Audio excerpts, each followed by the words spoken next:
one nation, under God, indivisible, with liberty and justice for all. Please remain standing for the invocation. Thank you, Jennifer. Let us pray.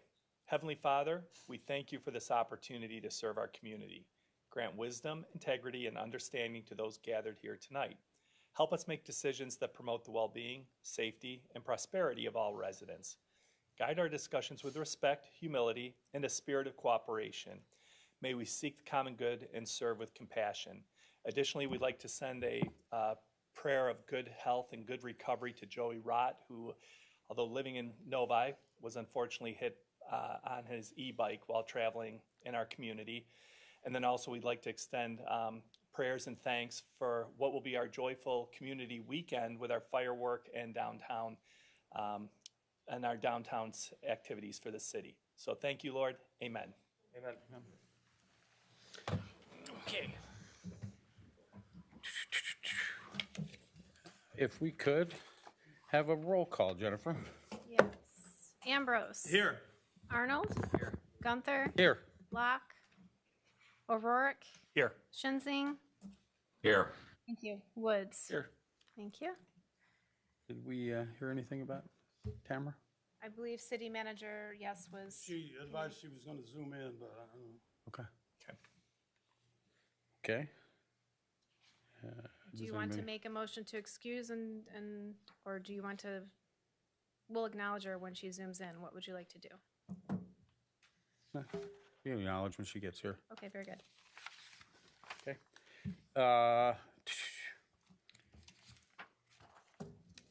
Could we do a request for any agenda changes? Got a few items for new business if we don't get too late. It doesn't look like we're gonna have too much participation. Anybody else? No? Okay. Audience participation. Anybody have anything about any agenda items tonight? Anything other than that, we'll have it at the end so we can keep discussions to a minimum for the first part of the meeting. No? No one? Okay. Approval of minutes. Let's make the motion to approve the minutes. Second? Ambrose was second. All in favor? Aye. Aye. Aye. We can do that, right, Jen? We don't have to do a roll call. Okay. Aye. Good. And June 2nd. Yeah. June 2nd, regular council meeting minutes. Ambrose will make a motion. O'Rourke second. Okay. All in favor? Aye. Aye. Okay, presentation, downtown rehabilitation. Mayor, I invited the city's consulting engineer. We don't have a full council here. I think that presentation would be better done with everybody here, at least as much as we get. However, he's going to stay because you're going to have a discussion about it. And from that, maybe it's useful, or the council can say, let's do it now. So he's got basically a background. I'm getting a lot of calls on what occurred in the past and giving him another shot at addressing the council directly instead of the boards and the commission. It's up to you guys. He'll do some, or we can bring him back.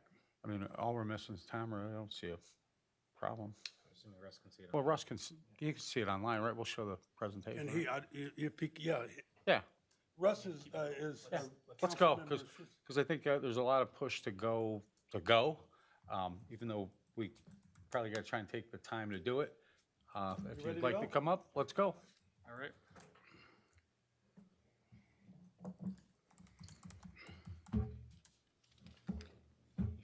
Well, thank you very much for having me.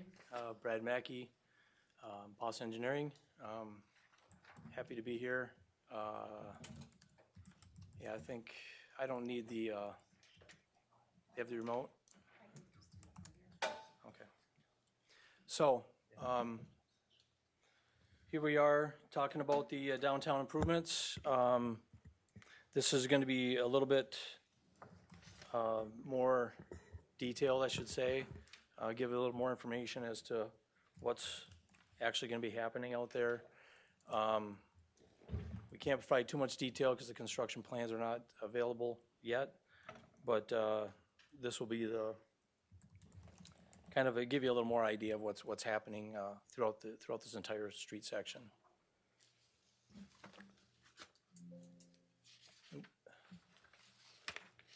There we go. Oops, sorry. You got it? Okay, next page. Sorry. All right. So some of this is going to be repetitive, but I've streamlined it a little bit because I don't want to waste your time on some things that you already have been well familiarized with. So just really quickly, purpose of the action, meeting the ADA requirements, Americans with Disabilities Act, whereby we need to provide accessible routes for pedestrian movements, crossings, parking, accessible routes, and the section of the roadway that was reviewed by the federal government was Wall Lake Drive between Pontiac Trail and Liberty Street. And that includes the intersection at Pontiac Trail and Wall Lake Drive. With that, there's these opportunities to improve pedestrian safety and accessibility and vehicular parking, and then also the business traffic. So that's the main ideas that could be improved along with the addressing the ADA. These are the actions to date. I streamlined those a little bit too. So we provided the topo preliminary phase 1 design, which we will be going over again. And then there were some presentations that were done both to City Council and the DDA for the last year. And basically, again, East Wall Lake Drive, Pontiac Trail to Liberty. Also, some items that have come up are addressing the coal chute that's in the right of way, grading changes to the sidewalk, which would meet the ADA requirements, parking and street paving, which are going to be components that are related to the improvements that are needed for the ADA, and stormwater runoff control, including underground storm sewer piping needs. Then will be, there's some aesthetically functionality goals as well, but trying to keep those to a minimum. And there is dialogue that has occurred with the County Road Commission on some of the ramps that are at the intersection of Pontiac Trail. Also, there's some items with the traffic signal wiring and things of that nature. So. Which are underneath the road base right now. So the agenda is going to just recap some of these objectives for this project, go over the preliminary plan through this section, and then there are some select components, which is what I was talking about earlier, and work extents, so that you have a better idea of what's actually going to be happening out there. Then the next steps that we believe would be appropriate for moving forward. Again, this is the section here, phase 1. You can see the intersection of Pontiac Trail and Wall Lake Drive is included in that box for all 4 ramps that need to be addressed to meet ADA requirements. And then the box also continues over to Liberty Street. Try to get into that intersection just a little bit. Go ahead. Okay, so these are the ramp locations on Pontiac Trail. The one in the upper left is the one up near the greenhouse. Upper right is across the street from that on Wall Lake Drive on the southeast corner. And the 2 bottom ones are the other side of the intersection at the southwest corner, or the southwest corner and the northwest corner. You'll notice that some of them are really tight to the ramps are really tight to where the sidewalks are that are approaching. We do have concerns about the property corners being really close to the intersections. So I'll try to address some of that too when we get to that particular page so that you can understand what I'm talking about with that. These pictures you've seen before, this just kind of lays out where some of the items are that we need to address. In particular, number 8, or number, let's see, what number is that? 6, I'm sorry. That is the coal chute area. That is something that needs to be addressed both with through the structural engineering and also with the improvements, with the ADA improvements that are needed. So there's kind of a two-prong approach to addressing that particular item. And then some of the other things, you see some steps. You can see the steps along the edge of the parking area, which is of primary concern. And also you can see some steps located just as you're accessing at the building, at the front faces of the building. There are steps up before entry into some of those businesses, which need to be addressed as well. So that's part of the plan. This is on the south side of the intersection, and you've seen this before, I think, too. This just kind of shows you some of the differences that are occurring between the sidewalk, curb, raised sidewalk. There's 3 or 4 different things going on there. Also alignment, where the sidewalk shifts. So all those things are proposed to be addressed with this project. So, Go back a second. yeah, sure. I mean, the shifting of the sidewalk where it's in front of the liquor store, is that what you're saying? Yeah, you see on the far left picture there, that Yeah. shows where the sidewalk does a little jog, does a little shift, but it tries to stay in alignment. But as you go further east, it actually shifts further to the south. You can see in the bottom photograph there. The idea would be to try to make that more of a straight line movement, and address parking at the same time. So, Okay, so we're not taking that out. I thought that was a plan originally, where they were going to take that parking in front of the building out. no, Okay, good. it's not to take it out, it's to enhance the Kind of area. make it go Yep. straight. Got it. So the primary objectives, some of this might be repetitive, meet the ADA route accessibilities, in addressing the steps at the same time, which are on that north side. Provide accessible parking.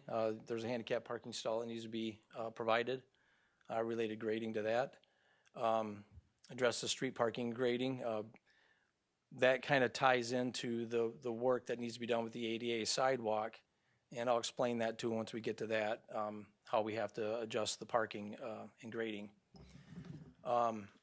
Improving accessible routes, basically just street crossings and the cross slopes. We just need to make sure that they are all pedestrian friendly. Address the coal chute, which we talked about, and then improve the stormwater management, which is basically grading and the underground storm sewer system, maybe shifting around some catch basins. Yep. So design features. All right. So the sidewalk removal and replacement is obviously the main focus.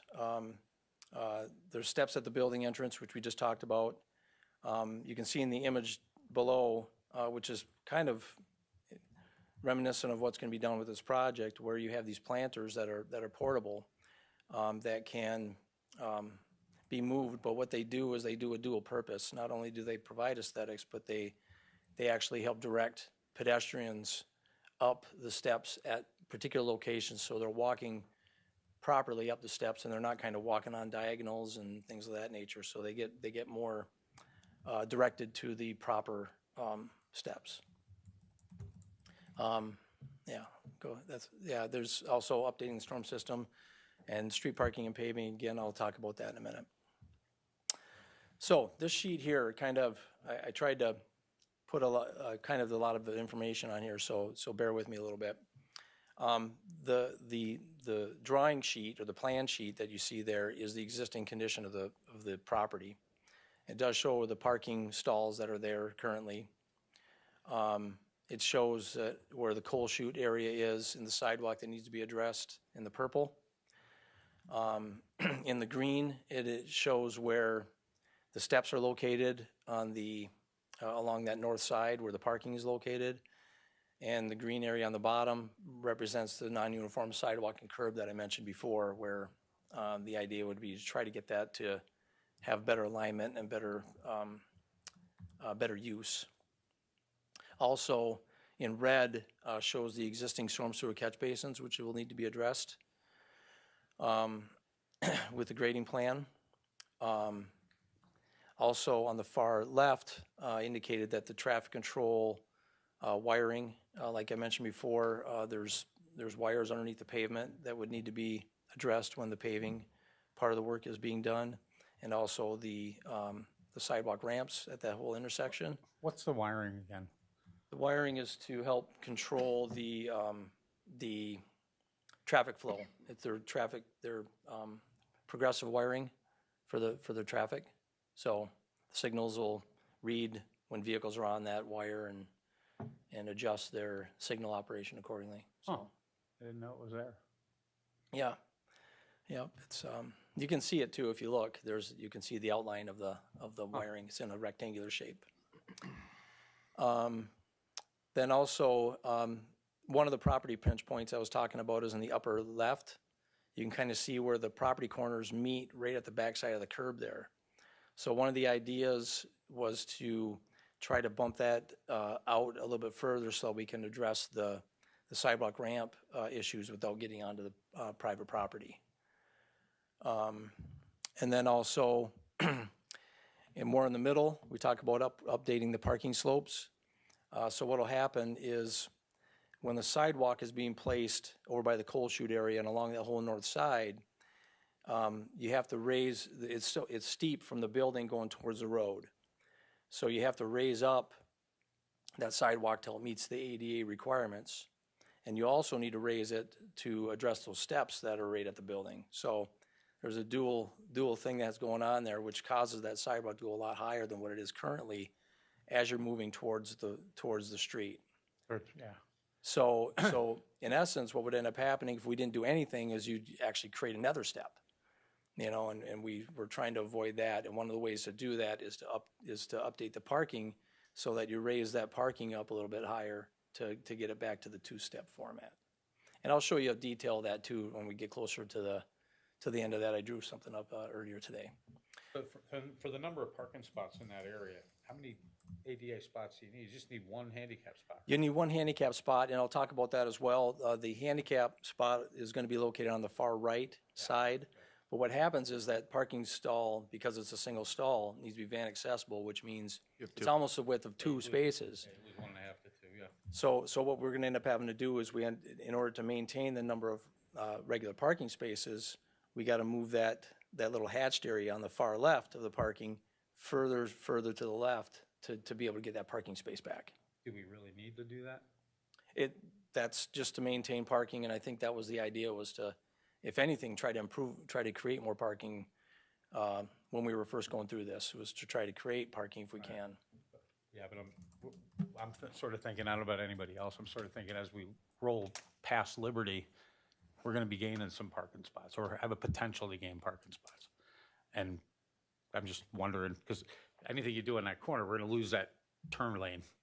Yeah, Or make it very difficult. I'm going to talk about that a little bit more too when we Okay. get to see more of the site plan, because I know we had a couple conversations on that Okay. previously, so I'll get to that Go ahead. too. And then also there's an underground water service with that coal chute that'll be done. That was one of the bullet items there. So here's that detail I was just talking about where it shows, it's a little drastic, but it kind of shows what the existing condition is, which is on the left-hand side. It's kind of a cross-section. And then on the right-hand side is a proposed. So what happens is you have the coal chute there in that one area, and there's a step up also. So the existing sidewalk is really steep, and you have a step going up into the building on the left-hand side there. And then you have the coal chute underneath, which needs to be addressed. So what happens when you create the ADA situation, which is on the right-hand side, you're going to put that sidewalk up at the top of that step, and then you're going to have this gap between the step and the coal chute, And then that all translates to the curb or the curb and side or the steps that are by the parking area, where that all has to be raised up, and you can see the elevation change. So everything's got to go up. Therefore, the idea is to raise some of that parking at that curb line so that you are kind of still keeping that two-step format. If you didn't do that, you'd be making another step, which would accommodate that elevation change. So that's what that's trying to show you. So this just gives you an idea of some of the work that we've done to this point, which is the grading plan. You can see on the far right, there's handicap parking stall there. You can see the hatched area, which is the access area for the handicap stall, and then the handicap stall is located to the left of that. There also needs to be a ramp there to go up to the existing sidewalk, which is also located right there, if you can see that. But this kind of gives you an idea of some of the efforts that have been going on to try to show you that there was a lot of thought into how to create the grading plan so that we can accommodate the ADA requirements, try to raise the parking area, reflect that into the existing roadway and across the street, and then address the other side of the street at the same time, which is at a lower elevation. So there's a lot of moving parts here, but we think the plan that we put together is a correct one, and it will address all the needs with the drainage and grading and meet all the ADA requirements. Okay, this is just kind of it's the same picture as you saw previously, but it's a little more, here's what things look like. Oh, could you go back to the other picture real quick? As you can see also, you see where the vehicles on there, on the left-hand side? I wish you had a laser pointer, because So that's the idea, I think. that's okay. If you got one, it might be helpful. The top button? There you go. There you go. That's way better. So, kind of shows it. But anyway, over on the left-hand side over here, see the vehicles there? Yes, sir. All right. So basically that shows where you can have two vehicles next to each other still with this layout. However, we are looking at the possibility of cutting some of that off, you know, so that you have a little more room for the vehicle behind the vehicle that's turning around that radius. So you can see you really can't fit two vehicles next to each other right at that hatch area. But I think we can make it so that you can create that again by just cutting some of that off. And then what it also does, if you look at the corner where the crossing is, you can see how we're a little farther away from that pinch point I was talking about, where the two property lines meet. Laser pointer. Thank you. Yeah, the pinch point is at, This is the same Right. bench point you talked about earlier. Yeah. you see that existing curb line right there? Yeah.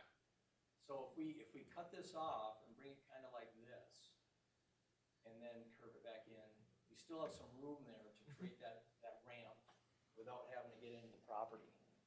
So that's just one of the items that we're looking at. And there's problems on the other side of the street as well with meeting ADA requirements on the ramps. It's going to be a challenge actually, but we'll get there too. So on the this is, like I said, is just a kind of mirror image of the other one, not a mirror image, but exact image of the other one with more hatching, kind of pops it out a little bit more for you. But I also added in that red line, and that red line represents where the storm sewer pipe is going to be placed so that the street, when it runs off from the north to the south, you have a stormwater collection system that will adequately collect that stormwater. There are catch basins and storm piping there now, but they're not, the system itself is not adequate, so it'll have to be updated. So the plans for that will come into play more when we get into the construction design work. So we don't have profiles or anything like that yet. That comes at a later time. But this will address all of the ADA requirements, and you can also see where we've shown that alignment with the curb line going all the way through that area and you don't see those dips in the sidewalk or anything anymore. It kind of flows a little bit better. You do have a little dip still, but it's more controlled, and the road line is defined a lot better. So, and then you can also see the parking has been still permitted. One of the items too is, I know you have like a couple of power poles out there.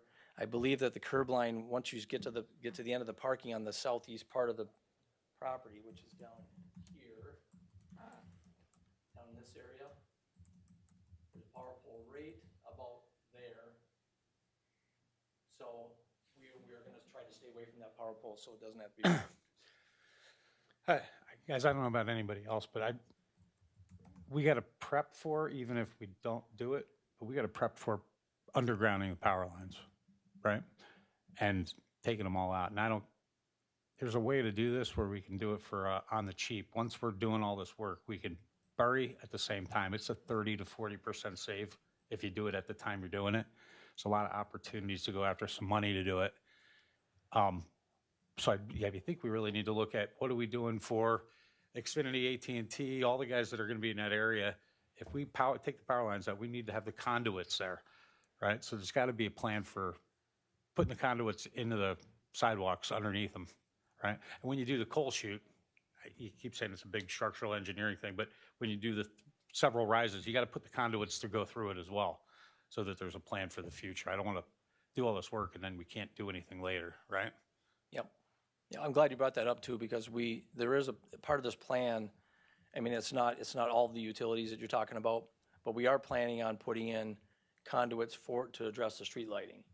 So underneath the sidewalk, if we don't go to the underground, we're at least going to take care of that, make sure that we don't put the sidewalk in, all of a sudden we got to put wiring in for the lights because they went bad. Yeah. So all that wiring is going to be in, so conduits will be in for that. And then on the north side, the planter areas, we were planning on putting a conduit to those planter areas just in case you wanted to put some kind of more, like some lighting along those planters.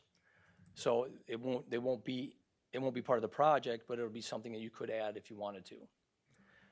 And then that will also be outside of the coal chute. So the coal chute won't have any impact on that conduit. Brett, I have a question. Sure. Do we have any other option other than the planter? I understand the purpose of it, to get people to align themselves on the sidewalk, make sure they're walking up straight rather than adjacent. We've just heard through the individuals, whether it's council or DPW, the fears of it, the longevity of it, the maintenance, the pinch points between the tavern and the first planter box, as well as the greenhouse and the last planter box. I love the steps we're on. It's the right direction. Is there another option? Or are we stranded with that? Well, the safest way to have the pedestrian movements would be to have those pedestrians go up the steps in a proper location. So if you remove the planters, then you're basically going to have those two steps all the way across, and unless there's some other way some other thing to do, like a railing or something like that to keep people back, but you don't want to have railings in the middle of the sidewalk either. So this we felt was the best solution because they are portable. You can remove them. They're not large, and I think they're very serviceable. So and you're also able to direct the pedestrian movements. People that are leaving their vehicles, they have this straight movement walking up the sidewalks rather than doing more unsafe approaches. So do they have a sidewalk in front of the vehicles? There'll be a Like small, a walkway you can go through? yeah, a small walkway will be there. So that you go in front of the cars rather than behind them? Okay. You will be able to, vehicles obviously have a little bit overhang on the curb line, but there's going to be a little bit of room there for people that walk in front of those, yes. Right, and that curb would prevent the vehicles from striking our future planter boxes? Yes. So we curb with a little stop curb in the middle of the parking spots? No, it's just an actual curb line. They could go right up to the curb and bump right into the curb. Okay. And the overhanging vehicle go into some of that area, that flat area before the planters. Yeah. But there still should be some access for them to be able to walk in front of the vehicles. I mean, I don't know about anybody else, but I hate the planter idea. I really do. Something else would be better. But it is what it is. I'd really like a different approach. Casey, you're spot on with the Yeah, I guess the other maintenance thing, and the damage and the looking ugly. right.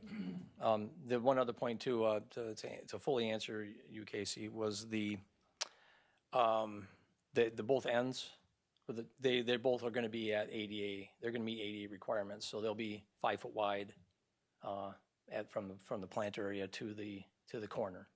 So they're not gonna be pinch points, they're gonna be, they're gonna meet requirements. Wait, so both sides of the parking lot there is going to be ADA compliant, but we only need the one spot. No, I think he's just referring to where the planter box sits and then where the corner of their decks come out. Right, That those is two still- businesses that it's come out still on the 5 ends. feet Okay. From planter Yeah. box to the deck. Okay. Yeah. So just making Maybe- sure. I guess maybe it's just the illusion that they're so tall. I mean, maybe keep that in mind, guys, that and gals. That maybe if they are a little bit lower to the ground, that they won't have such a nuisance look compared to the drawing that we saw earlier. I don't know, I'm just Yeah, they did Yeah, look really tall. if That is they a were good point. shorter- That is a good point. That is not necessarily the planter that's being used. That was just an example. But yes, I'm sure that you can get them lower, something that would be more desirable. And you can also, I think there are planters, there's different kinds of planters. You can do ones that have designs on them, things like that too. But those were just kind of plain, just to show you more of the pedestrian access component than the planter itself. So next steps with the project would be to move forward on the construction plans, which is the next step in the process. I mean, right now you just have preliminary information, so there's still a lot of meats and bones that need to be put into this project before we can get it to the point of putting out for bids. Dennis, I'm not sure how, we got to get everybody together. I'd like to see, I don't want to see WRC wanting to do something, and then I don't want to see, GLEWA wanting to do something, and I don't want to see AT&T wanting to put in fiber, and I don't want to bury the power lines later. I just think there's a little coordination activity has to happen here, and I'm not sure. Yeah, we need everybody's engineering specs on what their conduits should be. I think the coal chute thing's a little bit easier than you guys are making it out to be. It's like a 3 or a 4 rise pour, but you got to put the conduits in, or you ain't gonna be able to do it later. What would be the reason for their engineering specs, though? I mean, Because you need the conduit sizes. What do they need to get any of their wiring through there when we drop all the poles? yeah. So I want to step back a little bit. At least on the north side there in the section, what utilities were under the ground that fed those buildings? Because a lot of the overhead, the electrical, Wires in the back, right? stuff are in the back. What utilities are underneath on the north side? There's not a lot underneath that north side. I mean, just on the corners there are, on the ends, but in the middle, there's not a lot there. There are all the services that go to the businesses, like water services, sanitary sewer services, things of that nature. And those will be looked at. And there are some services that are gonna have to be replaced, water services, for example, like at the coal chute, because the coal chute, there's one that goes right through the middle of the coal chute. So, That's why I say you conduit and then you can go through it, right? you just conduit and go through it. Right, and that's why you got to get everybody together and go, what do you need, what do you need, what do you need? Yeah, right. Right. And I agree with you too, that it's not a huge structural issue.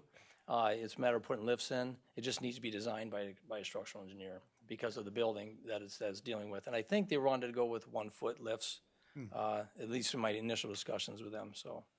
But anyway, I don't even think just you some points of thought. I don't think Yeah, of and that, you need to reinforce the building, because 1 foot lifts on flowable fill is pretty easy. Yeah, it's just making sure that the building doesn't get impacted. Yeah, So, yep. I keep going back to Councilman Arnold's comment during our last council meeting, right? What can we do in parallel? If there's not a lot of utilities on the north side, maybe we focus on getting something done in a section, right? And then carry that across of what we want to do for the rest of the downtown. Yeah. But I do like your comment from last discussion, right? What can we Yeah, do I mean, to get something done? Because Yeah. we're talking a lot. I know everybody wants to get something done, and maybe this is the point where we need to focus on what we can do in parallel. And if that has the least amount of utilities underneath that you're concerned with, maybe we just go after that. Yeah, I mean, the concept was like, if we don't look at it holistically everywhere, we're gonna do something out of order. I mean, if we could have just done minimum to get the ADA compliance out of the way, so we're not bound by something that might hurt us, even if it might not happen, we'd certainly want to get that done. It's really ankle breakers over there anyway, right? So getting something done would be right, even if it was minimum. Even if, to be honest, even if it was trying to hydraulic lift all the concrete slabs that are over there so you could get by. But we don't, I mean, we can do something different. I just hate to do it half and miss how it'll be the same look all the way down. But I get you. We should do something, right? Can't we get the construction plans moving while we're getting information from these other people that they can feed into the construction plans? Yeah, we got to start the conversation with all the other agencies to say, we are going to do a big tear up. What can we do? What Right. do you normally do for every process that you've worked with Yeah, government? What is the normal process for you? Well, we would communicate with the utilities. Now, in this particular case, we're talking about possibly putting wires that are above ground, underground. So that's a little bit different than what's typical, because typically if we're just addressing what's there. So what's underground right now is there's water main. You got water main on the south side of the street. You have the storm system. You have a sanitary. Yeah. And you have the related services, those services.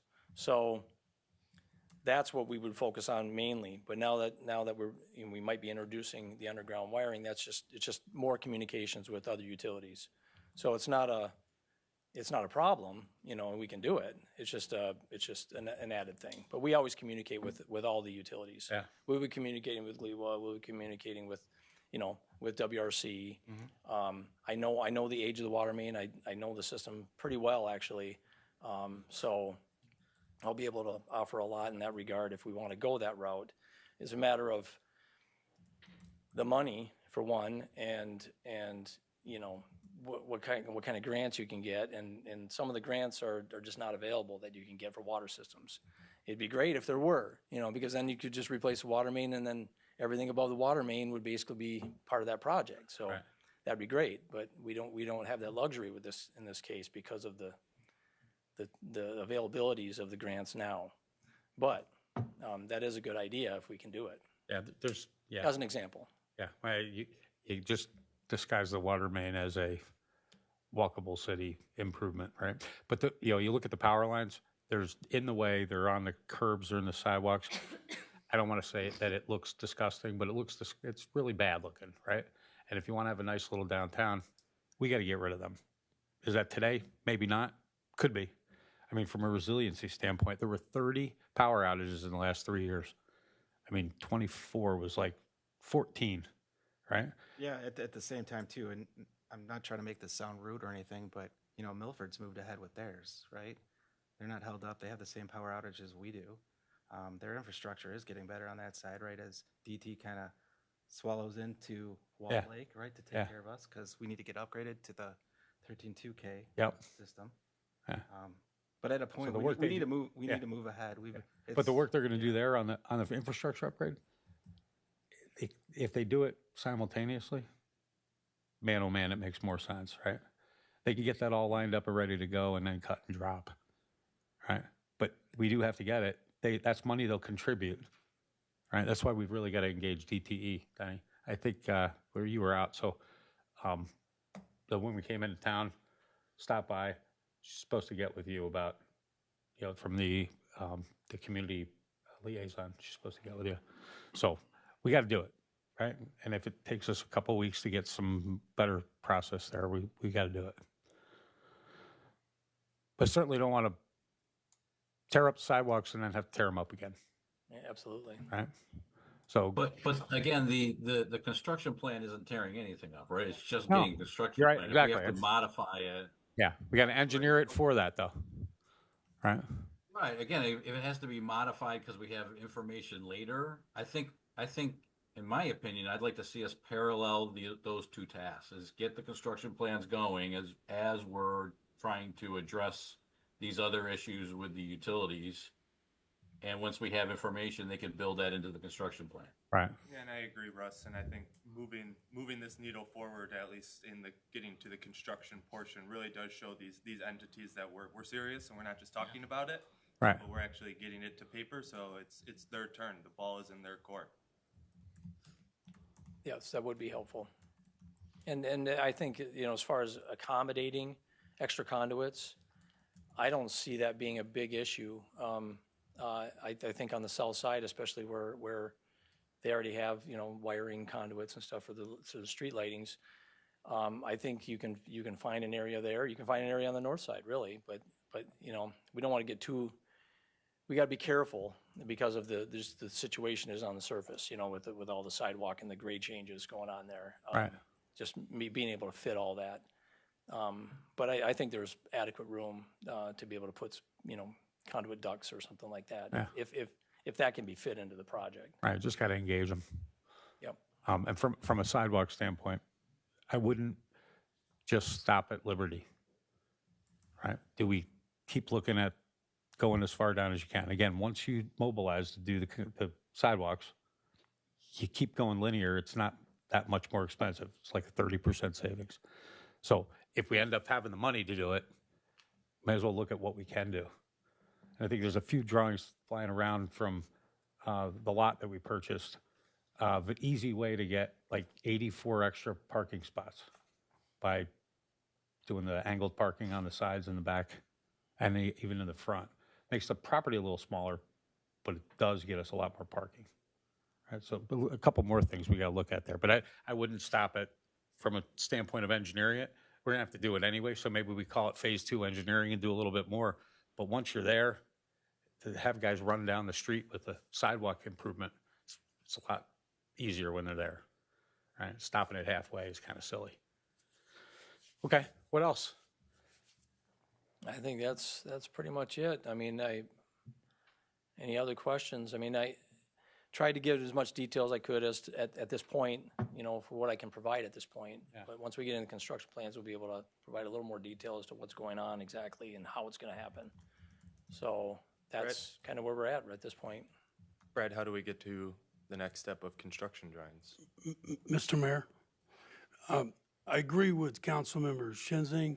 Need to move forward with the plans that can be modified as we go a little bit later. There's 2 reasons I agree. First of all, you're not going to be able to get any kind of grants unless you have a plan. Well, I understand that. And we're way away from financing the project, but we're never going to finance the project in total unless we get plans and finalize what we're going to do. Second, you're not going to get any free work, if you will, donations from DTE or other entities without a plan about what you want them to do. So if we sit down with them, we got to show them what we want to do. Yeah, I mean, Secondly, we owe it to the, there's bubble drawings. You get bubble lines around the section through the street, right? Here's DTE shit, here's our shit, here's their shit. Show what it looks like But and Mayor- say, what do we get the engineering data for? you need That's all simultaneous, you need guys. a motion to instruct the consulting engineer to begin to draft the plans, We did that. run them through City Hall. Well, you did that when? We're gonna, at DDA, we kind of said, go ahead and get the plan together, right? So we can go out and quote, if we want to go quote, but we want to see something, right? You need to They do got to do that anyway, You need to do it here. You need a motion here. right? He's probably not going to bill us for any of that until after July 1st, so that'll go into the next year's budget. It isn't July 1st Which already? wasn't budgeted, but we will, we're going to amend it. As soon as we get the budget passed tonight, you're going to be amending it, paying for all of this. But that's how you move ahead. I thought we did restrict $1 million. Huh? I thought we did restrict $1 million out of DDA's budget. You didn't do any of that in terms of legally doing that. what do you Everybody mean? has their eyes on it, but what you need to do Right. is it is in whatever, there. to pay for these construction drawings, we'll need to, we'll go back to the DD to make sure they know they're So, paying yeah, for it. that's a good And point. then you're gonna, remember, everybody peddled it like he did construction plans. Mm-hmm. And I held my tongue as much as I could. they never did construction plans. They did surveys, so you know what's underground and all that. We're clarified all that tonight, and I think it's clear to everybody. Construction plans, we move ahead, make a motion to move ahead, and we'll bring you his proposal for the construction, whatever, and I'll bring it back, but we'll get it done and we'll fund it. It won't get funded until July, but he won't be finished. I mean, we're at the 16th, so you're not gonna get anything done in 2 weeks. Well, We'll bring back the next meeting or the one afterward. Ambrose is happy to make a motion for the Phase 1 construction drawings from Pontiac Trail to Liberty on both the north side and the south side. Kinsling will second. Vote. That gets us off center. All in favor? Aye. Aye. Aye. I do have one question independent of that. Thank you, Councilman. So the dimpled sidewalks, that when you go up, some of the ramps, some of them in pretty bad shape. Is that included in the scope that we have to refresh those for the ADA, or is that just a nice to have? Well, they're gonna be, if, they're gonna have to be done, those ramps are gonna be done anyway. So Well, I'm yes, talking they'll about, be, like not in that direct proximity of the streets that we're talking about. I'm talking about like farther towards Pontiac Trail, farther north, like know behind exactly some of the other buildings, and as you're walking like by the churches and the Yeah. I think those are just part of standard maintenance. Okay. Those aren't, I mean, yes, they need to meet ADA requirements, but, I mean, the damage, I mean, if there's damage, we'll probably roll those in at a later date, right? But if they're, because you got to do them anyway, right? The guy who's down there doing work can easily add that into his scope, right? yeah, it's just more of a maintenance kind of thing. Yeah. Good question. Okay. Thank you, Brad. Yes, thank you Yeah, all very thanks, much. Brad. Absolutely. I actually forgot, Dennis, that we just did it at the DDA. We didn't actually do it here to approve the spend. We're gonna get it all done now. Yeah, got it. We're off the middle now. Yeah. We're off. We're gonna get it done. You'll see. Okay.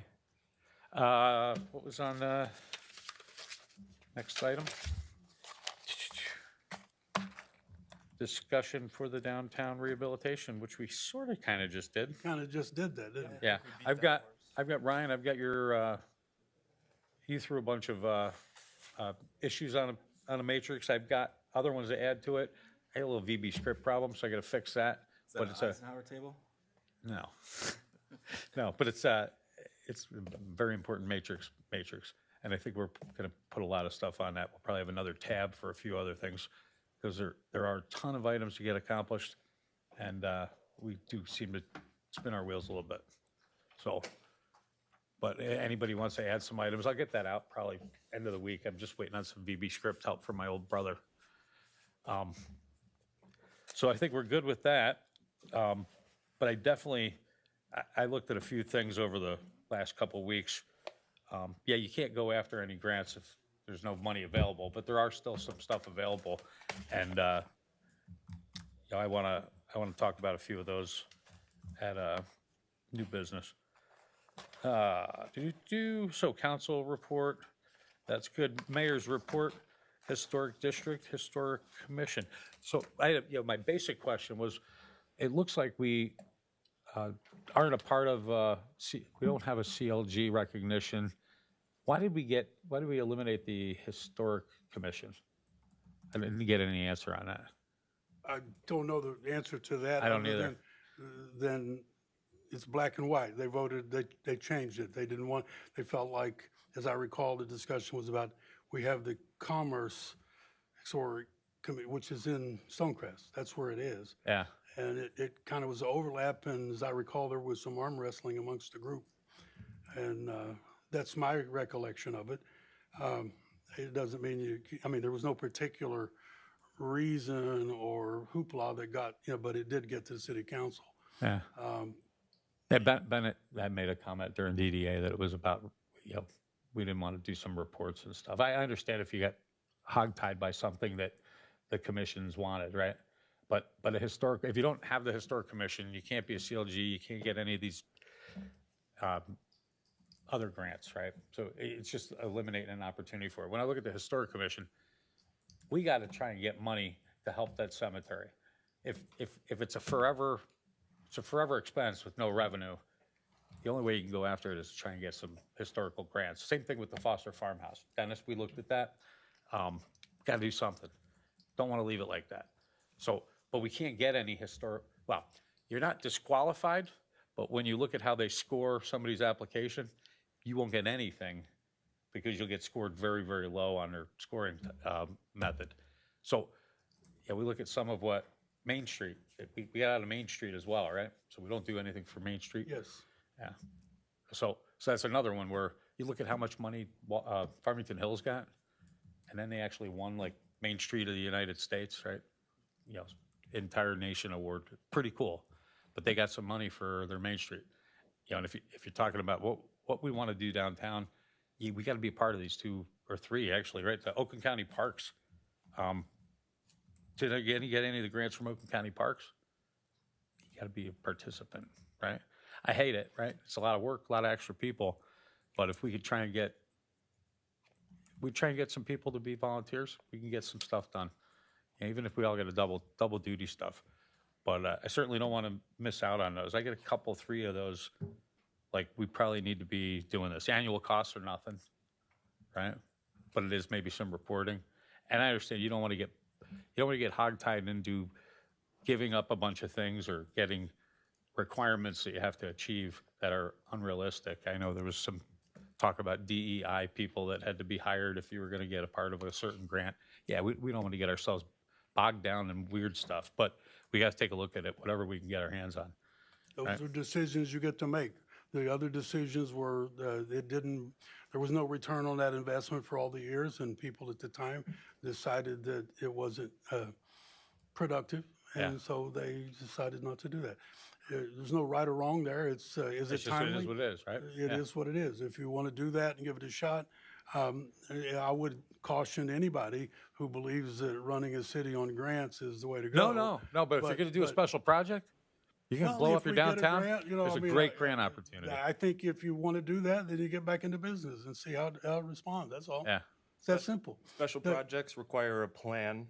We're slowly getting our members to getting a plan. When we talk about Farmington Hills and the great work they did, it's because they had a plan.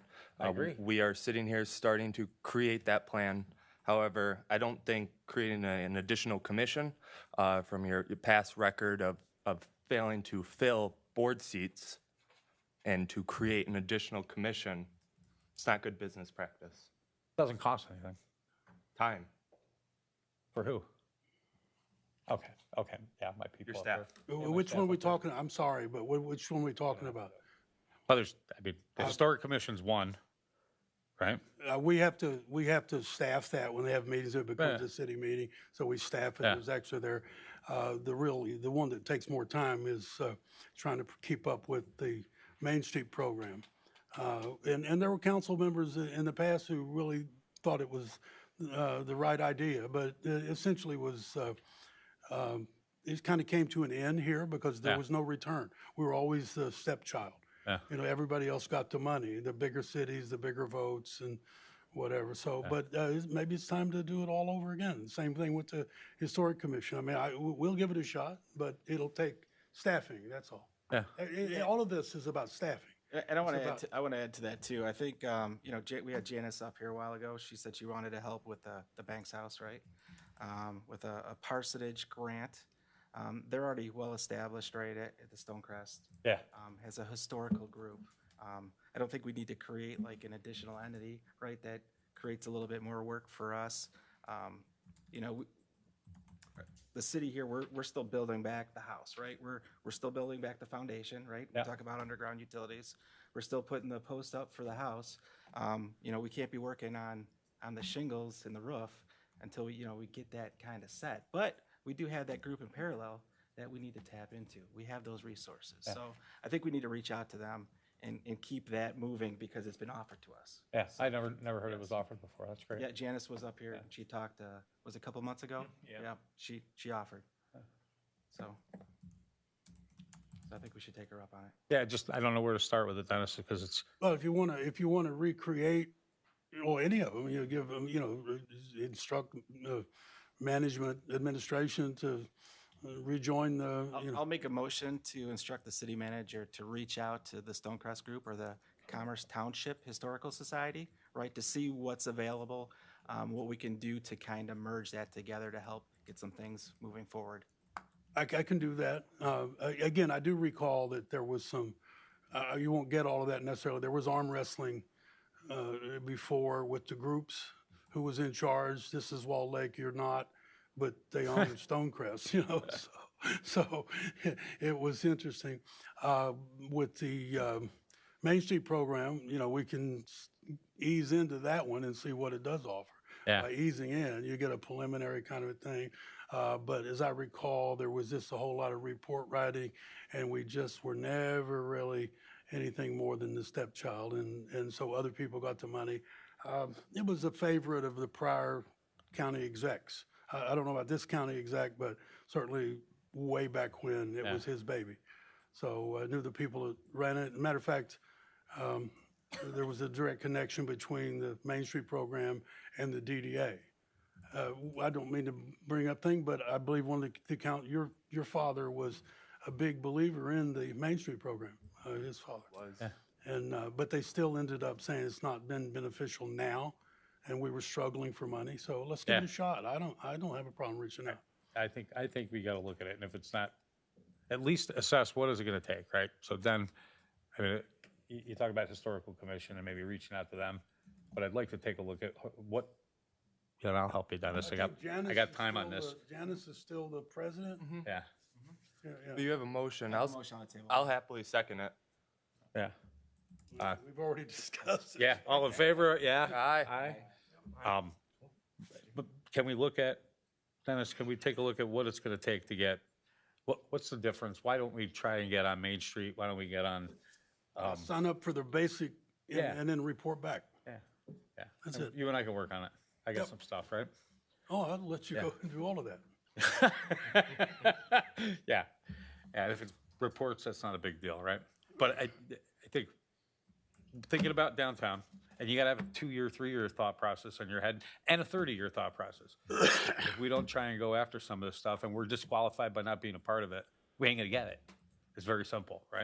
And I certainly would try to get us money, negotiate to get money, and if we gotta try and get some people to be voluntold, we can do that too, right? There's a lot of opportunities for voluntold. Right? You aren't supposed to, but you're gonna. So, all right, can we, do you want to add that in so it's at least a directive, or just look at the other Add what in? several, look at the other several organizations that we're not part of, whether it be Main Street, MSOC. If you want that in the minutes, do another resolution say instructing administration to sign up for the entry-level Main Street. And There's a couple that'll other be in ones, the right? record. That'll be Yeah. one of those check marks things, and it'll Right. get done. I'll honor my dad on that one. I'll happily make that motion to entertain the idea of rejoining Main Street and bringing the information back to us. Yeah, and what, there's a couple other, I just like us, let's make it a motion to look at the other organizations that we can become part of again. That will get us some opportunities for grants with the whole project downtown, right? Did you get that? I need a second. Second? Who was the second on the Main Street and all the others? I know Casey moved. Who was the second? Is there no second? I'll second. Yeah, but it's Main Street and the other activities, in case you're gonna reach out to Main Street, is that you? I can reach out to Main Street. I Easy thought that's what peasy. you said, but following Dad's footsteps. I was instructing Mr. City Manager too, but I'm happy to as well. It doesn't matter to me. I'm sorry, Do you want to reach out to Main Street, or would you like me to? I think I'll do it to start with, and Okay. then open the door for Open the whatever. door I mean, for yeah, I don't want to get. I'll walk If in. you think that's a open good it. idea, then you do it, but, that's, Good Marine, I was a good Marine. storm the beach. I am a Thank good you. Marine. M, yeah, I am, always M. exactly. Okay.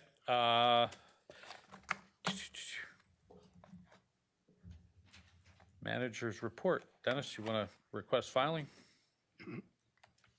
Good evening, Mayor and Council. I request you move to receive and file the consent agenda consisting of the written departmental divisional statistical reports. Woods will make the motion to receive and file. Ambrose will second.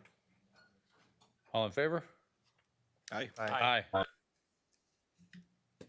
Okay, any reports out of the fire, police? Anything? Nothing special? Okay, any correspondence, Jen? No?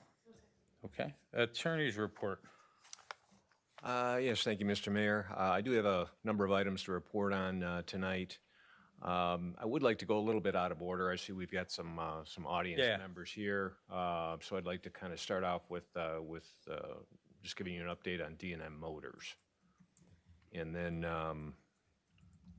we'll work in the other stuff that I got there on the list. So, yeah, as council will recall, back in early April, you asked that I send written notification to DM Motors regarding the need for them to move forward with obtaining the required site plan and zoning approval for their expanded automobile dealership use. I did go ahead and do that. After 30 days, we hadn't received a response, so staff from the planning department did follow up with DM Motors to get an update from them. They were advised by D&M Motors that they were working on acquiring a neighboring piece of property that they would then be incorporating into their dealership, and would also, once they finalized that transaction, they would incorporate that new piece of property into the updated site plan submittals as well. That was back on, I believe, May 18th. We were told it would take about a week or so before they would know where they stood in that transaction, and hadn't really heard from them since that time. I did reach out to them last week to let them know that I would be providing the update to you tonight, and invited them to attend tonight's meeting so that they could give you an update face-to-face in person to let you guys know exactly where they're at. And I see we do have two representatives from DM Motors here tonight. Hey, guys. Good. Like, come up to the podium. It's easier that way, because otherwise nobody can hear you. Is Jennifer typing everything that It's unbelievable. she is? It's a machine. It really I'll is. start talking. She's actually working on other stuff. So what is taking longer is, it turns out the parents that own the building passed away, and the children put the building in a trust. And that's And what building or property are you working on acquiring? GEB Collision. Okay. Okay. And so Jeff has reached out to him, and the attorneys have it, but evidently it's a little trickier going into a trust. You'd know more about that. I don't know. I'm assuming we just write a check to the trust. That sounded simple to me, but maybe it's not. There can be complicating factors in that situation. Yes. Okay, so that's what we've been told, and so we were told, like you said, that we should wait, if we're gonna acquire something, to wait and put it in the site plan as one whole unit. That's what we're doing. Jeff has told us that it's maybe a week out before we can actually give them money, but we don't know that for certain. And that's critical to your site plan to get the trucks through? Correct. I mean, is there any chance you could negotiate a lease with them? I mean, that would be at least an answer, right? I'm leased this property, that way I can park my trucks there. I don't know. Well, I think we could lease it, but we would rather buy it. So that's what we're doing. I appreciate the desire to not spend money you don't need to, but maybe you got to give them a lease, show your serious interest. But we got to have something that fixes the problem for the chief, right? Okay.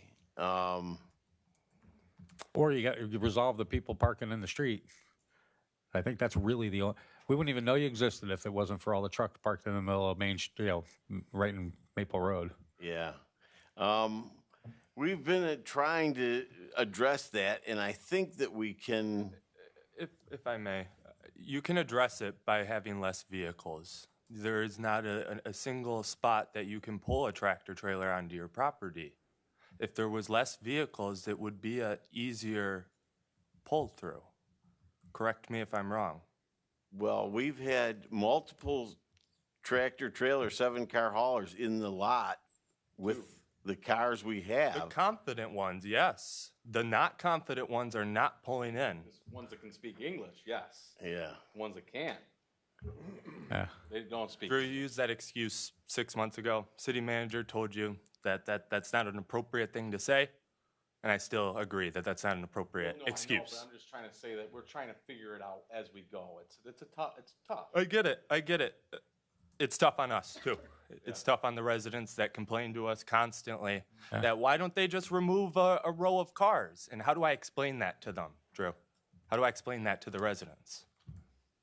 Yeah, I understand that. Help us. Help us help you. That's all we Okay. want to do. Well, I think that with us getting GEB, I think we can work on taking the one telephone pole down. Because what happens is they all pull up westbound on Maple and sit there. We want them to turn into that and go right around the back of the building. And that will work, but it's a little tight with the telephone pole that's there. And it's an old decrepit thing. Sure. And I got to call into a planner to have them come out and look at that and see what we can do. I think that would make it very easy because they could just pull in and they could either park right along the building and start loading, or they can go all the way to the deck or exit and just park, and we can stack them that way. I mean, if we could get multiple trucks through there, and that they can easily do that. I've got pictures, videos of the 7-car, 8-car haulers coming through there, and it's definitely capable. I mean, I like it. I just feel like we had these same conversations back ago, and we haven't got anywhere. And I see from our attorney that no movement has been had. I understand the situation that has occurred, but that doesn't explain it to the residents. So I just want to keep this getting to the point where we can continue guys operating. You guys can be happy, and all of our residents can be happy as well. And there's got to be something you can do interim. I think, Casey, you're kind of spot on, right? Move some cars off-site. You don't need them all sitting there. But if that's the reason you can't get the trucks in there, we got to do something, guys. And I don't want to promise a week from now to everybody that it's going to be fine, because really, They will remember that week. yeah. And that anytime day goodbye. you're in a death and a trust, and all the kids start fighting, and then nobody wants to be friends anymore, and you'll never sell the damn thing, right? It's I've seen those go really bad. I don't know about you guys. We got to do something, right? We've held these guys off. I mean, they were ready to start legal action, and we held them off with some promises. I need your help, man. Okay, I Right. appreciate that. Yeah. I mean, the city will lease you some property, won't we? Lease them a parking lot. Top dollar. Foster Banks Farmhouse. When you guys got original site plan, was there a number of vehicles that you were allowed to have? I don't know that there was a specific number. There was? No, I say I don't. I think know, but there was. the city administration's not in their head there was. The original site plan was an internet auto sales. So They zero. would only have them there for a few hours. Now, they've modified that a little bit, but that's the evolution of it. Okay. Which is a good thing for business. For They're sure. growing. Yeah. But they've got to grow they fix the problem as they grow. The original was the internet sales option, 3 or 4 hours at a time or whatever it was. But, they've evolved, but now they're the real deal, which is good for them and not good for some of the citizens who are not happy with that. It's just chaos on Maple when you do have the trucks there, right? Yeah. Yeah. Yeah. How can we do this? I don't know, maybe we gotta look into some off-site parking till we can resolve, like the telephone pole and. Yeah. I'm just curious, you guys said you had some problems with your suppliers, like contractually, can you penalize them if they're not pulling into your lot? Because it sounds like the less confident ones are the ones that are sitting out in traffic. Is there a commercial leverage that you guys can have that you could like force them and have some sort of retribution if they're not following the guidelines? The only thing we say is just the police will come ticket them. We say that's fine. We'll do it. I mean, that's the only thing we've been saying, because I mean, some of these people just, they don't listen. They're in a rush, they're in a hurry, Well, they finally listen when we say, we won't give you the keys, That's the or only we thing. won't let you drop off the car, which is then a kind of a stalemate because they're just sitting there. But, you know, we don't want them there. I mean, we're trying to figure this out, how we can do this. Any recourse we have to the transportation company outside of, you know, okay, we can't really give a ticket because they'll leave and never be back and we can't enforce it, but is there anything the city can do against the transportation company that's sending these people that are parking illegally? Interesting. I think it's really probably more on you guys, right? You can, obviously you can ticket the drivers. Yeah, they've gotten, one of them, didn't they get a ticket? Somebody got a ticket. We've issued several citations. It has gotten much better in the last probably month. Yeah. I don't think we've written a ticket because the standing order is if we catch one, we write the ticket. That's because you were too busy on Pontiac Trail and Leon. Guys, you know, look, I've had responsibility for auto factories, and we'd have 20,000 trucks coming in, and you stage them somewhere else if you can't keep them on site. You got somebody with a radio, and when they go, hey, your truck's here, we'll get back to you when you got a room in the lot, right? So if it's you don't have, there's another truck inside and they can't get in, or is it just they can't get in? No, it's they don't know where to go. So they stop, then they come in the office and. So you're missing signage. Well, I don't know. Where would we put the signage? On Maple? We'll try signage. If you do signage, I'll try that. But it's still, where'd you put it? I don't think. On your property, it says parking is back here. Trucks going this way. This is the truck entrance. I don't know, guys. We got to come up with something here because it's like we've held off on legal action, and now it's getting like old. What happened to that property north of you, where we had came in and sat down and talked with you, came back a couple weeks later, they had a spot, property right north off of Decker. Yep. Where the trucks were gonna pull in, unload cars there, you were gonna have an agreement, that'd be a temporary. Yeah. Well, once the other property that we could purchase came into play, the very north approach in the property you're talking about is too steep. And we took a truck out and it got stuck down there. But Drew, you said the day we were talking to you that you guys would level that out for the Correct. owner. But when we were gonna go after GEB, we kind of replayed that, and we were like, we're just gonna go after this. Because we need something that's temporary, and would that be an option while you're working through this other Yeah, we could. component? I mean, as they're saying, we've got to do something. I thought that was a solution that was in play. I have been parking them back there. I mean, like, he said 30 days he hasn't written a citation. I mean, we've been trying. Yeah. 100%. Every truck, we've been setting it into the back north lot. Yeah, I mean, that's, no truck entrance here, right? You got to pull into the. Correct. You said you were going to change your address to the. Yes, I already did that. That goes to the back. That's where I've been sending them all. Okay, so maybe it's caught up with it? Yeah. I mean, We could do that. We could cut down that north approach and so that they could. Guys, let's. Yeah, that's what you guys Look, agreed I don't to. want to do the engineering here, but we've come up with a couple ideas, right? I used to tear out building walls, build immediate ramps, run 18-wheelers through the middle of buildings. You could do any, and we'd do that in 3 days and have it start working. Then 3 weeks later, we restart a factory. You could do anything. It's about money, right? I get it. You got to do something for us here, Okay. right? So what's your commitment leaving today that we should expect to see over the next couple of weeks? We will work on that north approach Okay. right now so that, because like somebody said about the trust, we don't know. Right.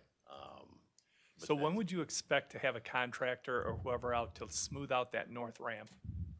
Like, I'd really like to we get some could call commitments. him. Pretty quick. He'd be pretty quick. He's not a big company. So could we say by next Friday, whatever that date is, not this Friday, but a week from this Friday, would it be completed? I don't know about completed, but maybe we could have a contract with them to be there as That quick would as be- possible. Because we're just looking to have you Something determine. temp, Go ahead. something temporary, guys. No, I mean, I like the getting a contract signed, and I mean, if they aren't unfortunately on site by that week, that deadline, but the contract is signed. And you've got a date? And we have a date that they're moving forward, that makes me satisfied, and I feel like that would Okay. satisfy many As long residents. as the date's not next year. Sure. Don't hit me with a 2028 date. Yeah. Did I say 27? That would be great, guys. Okay, we You will- got to we do will something, man. definitely do that. We've been very, very, very, When Good can we here. have the contract in place? When can you make a commitment? What's the drop dead date to have a contract? in place? Yeah, we can get it. We can get it done very quickly. Okay. Next couple days, All right. Awesome. and we'll send a picture to Jennifer of the contract. Sweet. We'll look forward to the Yeah. picture and the update. Perfect. thank you, Thank you, guys. gentlemen. Yeah. Thank you, thank you, thank you. Thanks. Absolutely. Thanks for Hey, coming hey, in, Drew. guys, Thanks. don't make us call you. Come see us. Okay? Come hang out with Thank us. you. Thanks. Good work, Casey. God protect Anything, residents, man. anything. Manny, give me something. The contract. Yeah. It's just the You're contract. buying All my Lamborghinis, concern man. is that There's still no drop dead date as to when they have to have this finished in, so. They don't have a money problem. We'd like, they're let off the hook a little bit. Tuesday, but- Yeah. but is it like a performance bond would be the next point of escalation? Yeah, that was a good call. I have no idea. I was looking at it, seems like maybe, let's just hope that this happens and we have to Okay. worry about it. I think the next time we need to talk about What's that? performance bond. Oh, yeah. Yeah. Yeah, yeah. You know, when I built my house, I had to do one to make sure I planted some trees. Right. Yeah, I mean, That's- that's probably not a That's bad actually a idea. really good idea. So I just didn't. I To didn't want require a to- performance bond as part of the site plan review and approval? If this Well, this, so it doesn't vacillate.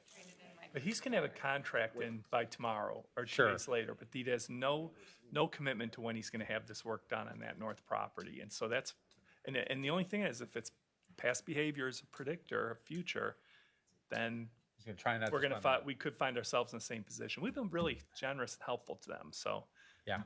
I agree. I think it's a great bridge that hopefully we don't have to cross next I meeting. just think we let him Yeah. off the hook a little bit tonight, but that's okay. That's a good point. But I like that idea, won't we? Mm-hmm. He's gonna come in, he's gonna show something to Jennifer. Can we do that, Danny?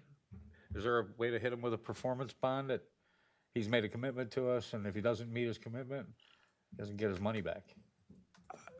That would be a legal question that you can ask for a bond, whether it would If he stick. needed to pull some type of a permit to do that work, like say, I don't know if that's work that would be done in a right-of-way to where maybe they would have to pull some type of a right-of-way construction permit, then maybe it could be approached that way, to require some type of Is there any way to, a bond. yeah, But, yeah, it would have to be done in the context of some type of a required permit or approval by the city. If this is just strictly a private contract between DM Motors and an excavating company, you know, we're not, Well, I think we can't jump in and say, okay, if this fails to progress, I think we can roll this whole thing under to getting that final site plan with the new purchasing. So I think it's kind of progression in my opinion. yeah. Let's just see how this goes and hopefully we get progress. This is nothing. But then we can escalate. Can we ask to see if they have a purchase agreement for GEB Collision? 'Cause we actually, can ask 'cause they're for it, saying we that, can but we ask don't even for know it, if you there's- know, they don't, and if they're willing to provide it, great. I mean, we're not in a position to require it. Right. I'm just thinking if we saw it, then we'd at least know that that transaction is truly in process, where leaving today, we don't know that. We know what they said. But a purchase agreement would certainly be evidence that their intention is to purchase this property. Yeah, And if it then comes- the weight can be a little bit more generous. Yeah, than- if it comes to the point of, you know, we're not, if they continue down this road of, well, we're still working on acquiring the property, we've run into some more snags, and they keep kicking that can down the road, then at some point, I think the city could say, look, you know, you either have to give us some documentation of this transaction as to, you know, exactly what it is and where it's at. And if you don't do that, then, you know, we're going to move forward with some type of a legal action, you know, because you're basically operating without required zoning approval. So that would be the way to get that. Well, at least then we'd know that the intent is sincere, because at this point, we've been given a lot of promises Right. verbally without anything Yeah, specific. if And they, if tonight they are, again, if the- they are going to acquire this new piece of property, it does make sense to, they are going to need site plan approval for that new piece Oh, of yeah. property. I mean, Yeah. that's what happened with, you know, they used to just have the corner property, then they picked up some more properties, started using them, didn't get site plan approval for those new properties, and now here we are. So, you know, it does make sense to have all their properties incorporated into their site plan approval and making sure that, you know, that they have the required site plan approval for all the properties that they're going to be using for their dealership uses. I've seen death in the family probate shit go on for years for people fighting with each other. That may never get sold. Right? It could be a year out. Yeah. It ain't gonna be don't next know. week. I guarantee that. Yeah, it's impossible to know exactly what the holdup there is, but it could Yeah, be. just the timing of, you know, settling an estate, not going to happen in a week. That's why I said he should, if he wants, he could lease it from him for a couple months, give him some cash. But yeah, okay, interesting. Let's think about it. They endangering the public safety. I mean, what other things could you find with? You gotta I'm take a look at it. sorry. I just want to remind you, you need to speak into the microphones, I didn't want to please. talk on the microphone for that. I think we're already in court with them, right? Under code enforcement? The ticket's been written. Do you still have that case open? We did write then some tickets in the district court for zoning violations. They were the municipal civil infractions that can be written in district court. We did get some level of relief through that process, but if this continues on to where some type of a legal action is going to be needed going forward, I would recommend doing a circuit court nuisance abatement action, because we kind of did pretty much, I think, everything we can do by writing tickets through the district court at this point. I don't see that, you know, continuing to go that route is going to deliver the results that we need. So I would, if it does come to taking some type of formal legal action, I would recommend going the circuit court route. Okay. Interesting. A lot of fun. Okay. What else?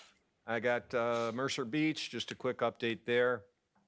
I was asked to take a look at the project grant agreement the city had received a long time ago. It was actually back in 1999. The city received a natural resources project grant agreement through the state of Michigan to do some improvements at Mercer Beach. The city received approximately $97,000 in grant funding from the state for those various improvements.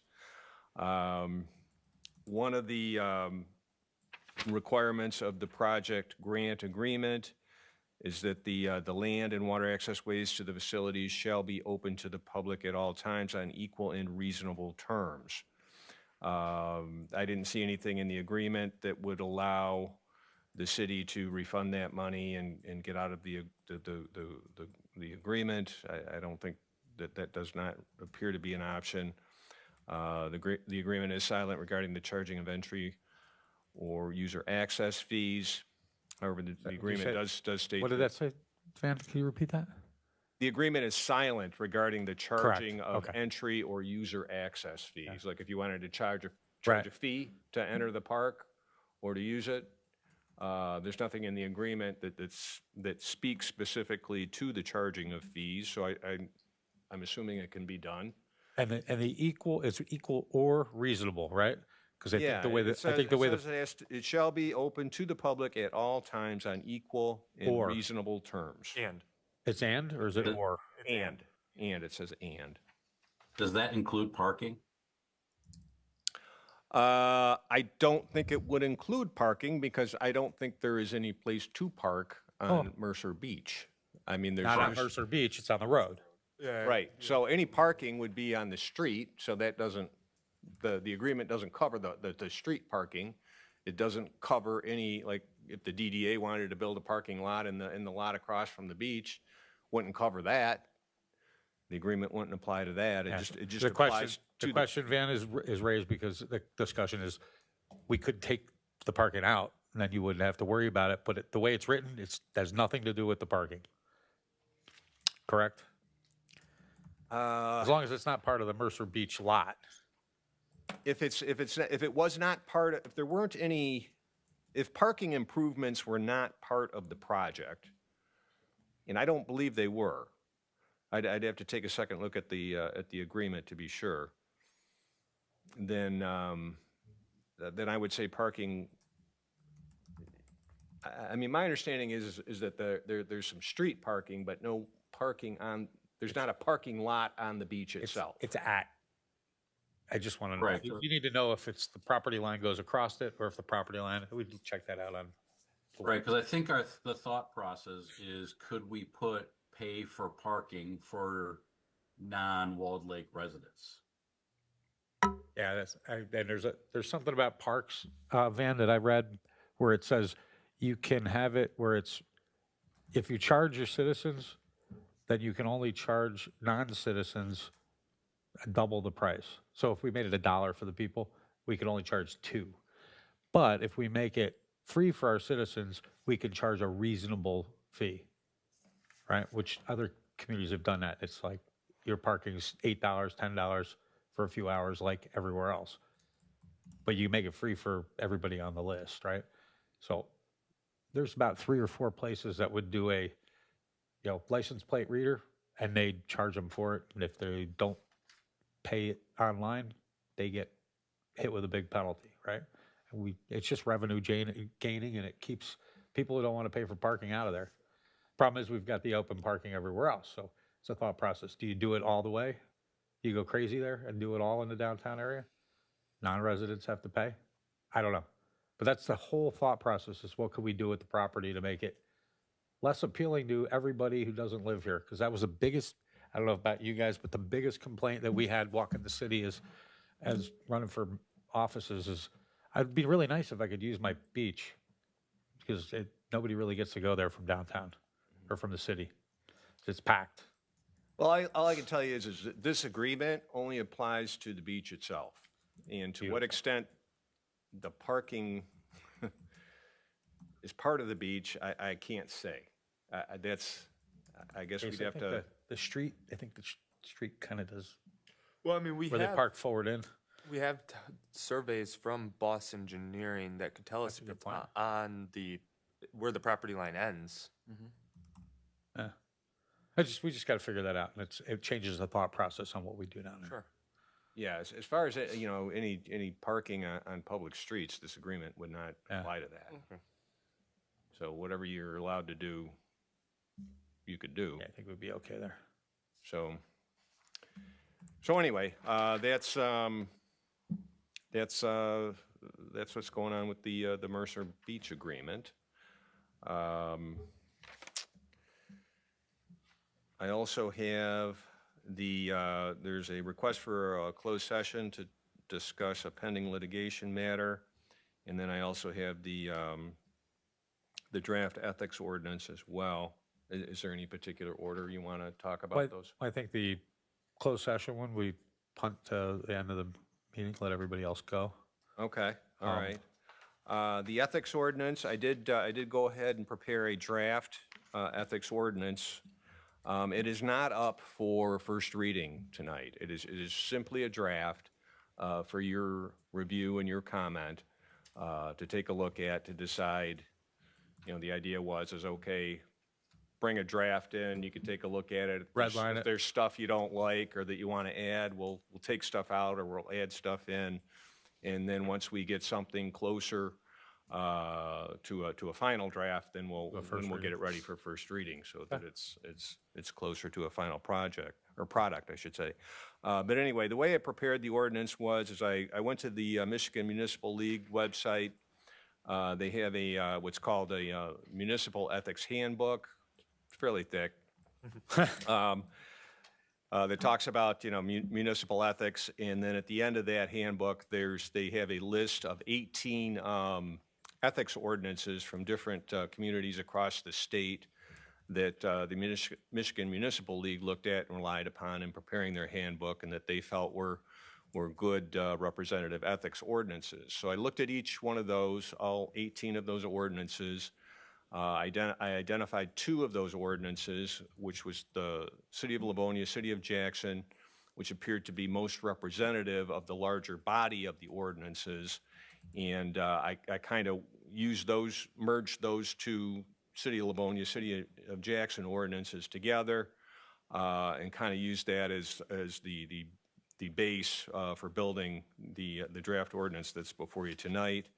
I pulled there is a provision in the city charter that deals with prohibited pecuniary interests, which is a common thing that you find in ethics ordinances. So I just copied and pasted that directly out of the charter into the ordinance instead of using the other ordinance language from the other communities. And then I used I incorporated the mayor's recommendations as well. So that's what's before you tonight. You have a lot of discretion in deciding what you want to leave in or add or take out, and that's where it's at. Yeah, guys, so everybody, if you want to take a red line at it later, send it back to Van, right, what you like and what you don't like. Basically, I just cut and pasted a bunch of surrounding communities, right? They were all pretty well laid out in other areas. The pecuniary interest, I think we already have that, not only in the charter, Yeah, but it's in the also, charter. but it's also in the ordinances that we've got, so. Right. It's listed in a bunch of places, but that's all we did there. Yeah, and just, the primary features of the ordinance are the ethical standards of conduct, which are pretty well enumerated in the draft itself, the disclosure requirements, and then some of the enforcement provisions as well. So that's basically the primary features of that ordinance. And then the other draft ordinance I prepared, which kind of goes hand in hand because they cross-reference a little bit, is the draft ordinance on the standardization of the city employment contracts. And I just used pretty much entirely what was provided by the mayor, and then just put that into an ordinance format, and then just made sure that the sections were properly cross-referenced, between the 2 ordinances, and that it was perfect. Properly, put in a more codified. I played an attorney on TV, man, so I wasn't doing a really good job with it. So those are the 2 draft ordinances. Like I said, they're just drafts. They're not up for first reading. So you've got a lot of discretion in terms of what you want to take out, what you want to add, what you want to keep, and you can just give me, further direction on what you'd like to do there, and then we'll get something closer ready for a first reading. Thank you, Van. Thank you, Van. If there's, not that you don't have a ton of work to do anyway, but you sent us a memo a few weeks back on, it was a resolution 2017-9. And that was about the behaviors of everybody at a council meeting. And there's some weird stuff that was put in there that I think we gotta take back a look at. Or rules of decorum. Yeah. Rules of decorum for the, that's, there's a few line items that. There is some cross-reference, there is some overlap there with the ethics ordinance. The ethics ordinance obviously is much broader. It doesn't just apply to meetings, conduct at meetings. The rules of decorum were more specific to just having, I guess, rules of conduct that for the meetings themselves. Right. There's a couple, 3 of the, I think it's section 1, 2, and 3, or maybe 4. They listed out some stuff like the council can vote and give more time to people. But I think it's kind of violation of how it's written about, the executive person that's running the meeting is the mayor, and he sets the time and allows the time. And I just want to be clear, is that a charter violation, or is it exactly okay? Because it looks to me like that resolution wasn't, it should have probably been written that way, because it's taken powers of the mayor against and throwing it back on the council. I mean, I don't think they're a bad thing to have where you can overrule, but it just seemed a little like it might be the wrong wording. Are you talking about an existing resolution? 2017-9. Okay. It violates like. Okay, you're talking about, yeah, I did provide, I think, the most recent resolution that dealt with the rules for the meetings. Yeah. And yes, there's a provision in there for like, 2 or 3 minutes, Yeah, 2 or 3 minutes. But then it's a revote. The council can give more time, and it's just, I think it's a little bit of a charter violation. So I just want to take back a look at it and see what it doesn't agree with. Because I want to say 1, 2, 3, and 4 are a problem. The sections on it. In that resolution? Yeah. All right, I will. I may not interpret things right, but I'm usually like an elephant when I remember stuff. Okay. So it's 1, 2. 1, 2, 3, and 4, I think. 3 and 4. I thought I brought it with me, but I had a bunch of no's. This is not right. And I actually referenced it, but just take a look at it, because maybe it's my interpretation. Okay. I've known to misinterpret. I've known to lose my keys, too. All right, and then I think the last item I have is the closed session. So it would just need a vote of council to go into closed session to discuss the pending litigation. You want to just finish up the rest of it so the audience can leave? And then Need a motion to go into closed session first, though, and then you can continue on with the agenda. Okay. Anybody motion to? Ambrose will make a motion. Thank you. Second? What's a second? Thank you. Okay. Unfinished business? Nothing? Keep losing this here. Anybody? No? I think I already did my new business. Council, we do have new business. 2018-14, adopting the operating and capital budget appropriations of funds and levy of taxes for fiscal year July 1st. Okay. Discussion? I have some reservations. Over a week and a half ago, I met with staff and had some requests. I don't feel comfortable with the line items in most of the budgetary areas that have personnel allocations. I don't understand what that is. I've asked for clarification on it. I did not get that as of today. Dennis, you were out, so I'm not sure you had a chance to get into that. Well, I was supposed to meet with him, but I was out sick. Yeah. I missed 3 days. I have the flu, you can probably hear. I actually was in bed for 3 days last week. So his questions were about the red marks in the budget, about the allocation, the percentages. You want to try to give an update to him now, Chelsea, or on the, I think he's talking about the current year's budget and the proposed budget. Well, yeah, the current year's budget, I couldn't get it to zero out, and the proposed budget, I can't get it to zero out. But more importantly, I think it's important from a transparency standpoint that we know who is being allocated and what percentage is being allocated to these different departments. I understand the idea of the personnel allocation. It's just there's no clear evidence of how it's being allocated.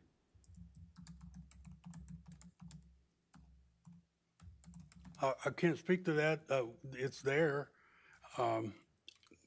We tried to explain it to him in a meeting. That didn't do enough, and he did ask for some information. But I've been down. I've been sick and missed several meetings. So we can- we have to complete by July 1st, right? What's that? We got to sign by July 1st? We need to pass a budget. If you don't, that's up to you. No, it's not good. Did I hear that his question was on the current fiscal year? Oh. Right, so. No, I don't think I mean, he can clarify that, but the question I got was that we're using, identifying percentages, and we're required to do that by accounting standards nowadays. The old days, you didn't do that. Yeah. I mean, there's nothing, it's about how much time is spent in another place doing different things. In my case, a perfect example. So they allocate percentages, and you try to add that up, but you got to add all of them up, and they go to different funds, not just to different departments. And I think that's his question, or let him clarify it again. It doesn't change. Yeah, let me, I guess, be clear so everyone can understand. So our city, which again, I understand it. We have people that work in multiple, do work in multiple different, I'm going to call them GLs, okay? Because that's just how I'm used to general ledger accounts. So they get, their pay is being allocated to the different areas that they work in. So it shows up as personnel allocations, which I understand. What I don't understand is who and how much is. And I know that this changes, okay, they spend an hour here, maybe it's an hour and a half and blah, blah, blah. It can change, but I want to understand how it's budgeted, because the present budget, in the present budget, there is a chart that showed the personnel with FTE and it didn't add up. There was more full-time equivalents than we actually have. So it didn't make sense to me. And so I asked for a chart that shows here's the position, here is the percent allocated to this GL or this fund or whatever terminology you want to use. And I'd like to understand that, so we have, again, transparency on how we're budgeting people throughout the budget. My other question that I asked for, and I gotta believe this is a boilerplate report for any budgetary system. I'm on 2 other boards. I'm on a foundation. We get variance reports on a meeting by meeting basis, and that variance report is budget to actual for month to date, year to date, or quarter to date, year to date, however the board meets. But I don't know, I personally don't know how I can manage a budget if I don't see a variance report of here's what we budgeted for the month, here's what we spent for the month, here's the variance of that. And it's possible that I wanted to see an example of that for May so that I could ask if it's simple to do. And again, it's mostly it's got to be a boilerplate report in most financial systems. And I believe our financial system gap is off the 990, and I'm on other boards that are off 990, and I get variance reports. Should be part of the consent agenda at every meeting, so we can see the variance between budget to actual. Right.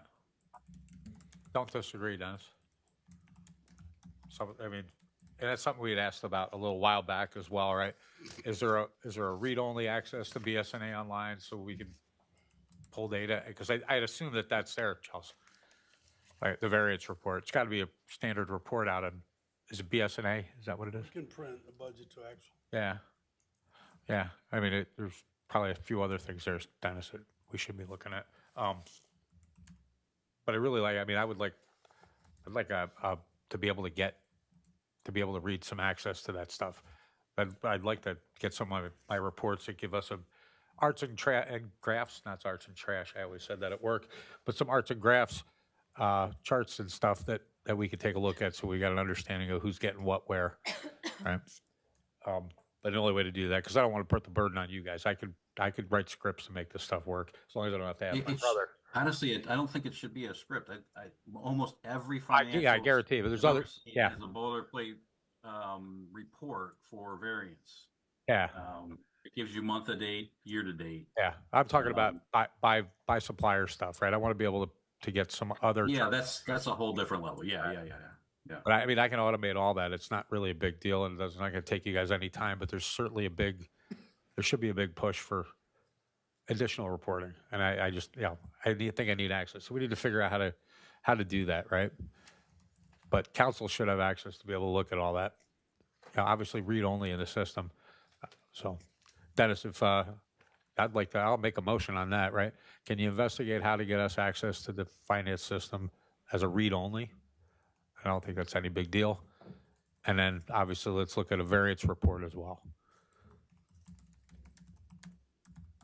Can I get a second? I'll second it. You want to vote? I want All to in go back favor? to, I want to go back to the first comment, that the question was, right? So the actuals, and there's a variance that you were looking at within the budget. You said there was positions and there was positions, the difference that it wasn't allocated to, or? No, so these are two different things. So the variance report is a whole different thing. Yeah. Okay, so the FTEs it's don't add the up. personnel allocation, right? Right. I so- didn't say it's not there. I just say it's not clear. Yeah, I'm just trying to understand your concern, just to be clear on that. In reality, right, if you have somebody that's not in a position any longer, there would be a difference.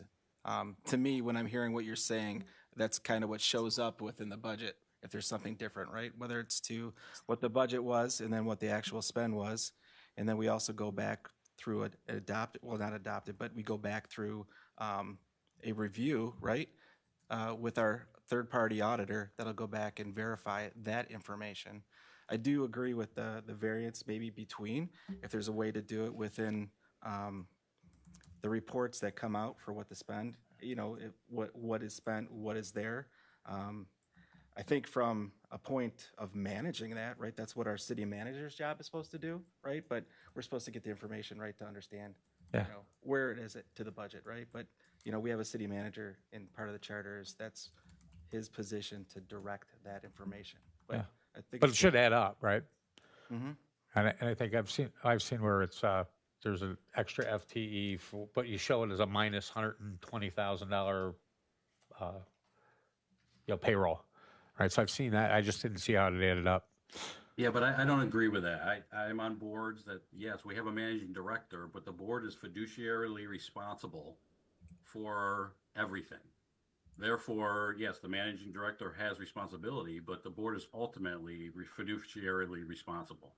So we should be verifying and looking at the financials, because if, God forbid, anything happened, we're responsible for that. Yeah, and we do have that, right? So I don't have that. I get a variance report of what, or I get a Hold on, consent agenda Councilman. of what the expenses were, but I don't know how they relate to the budget.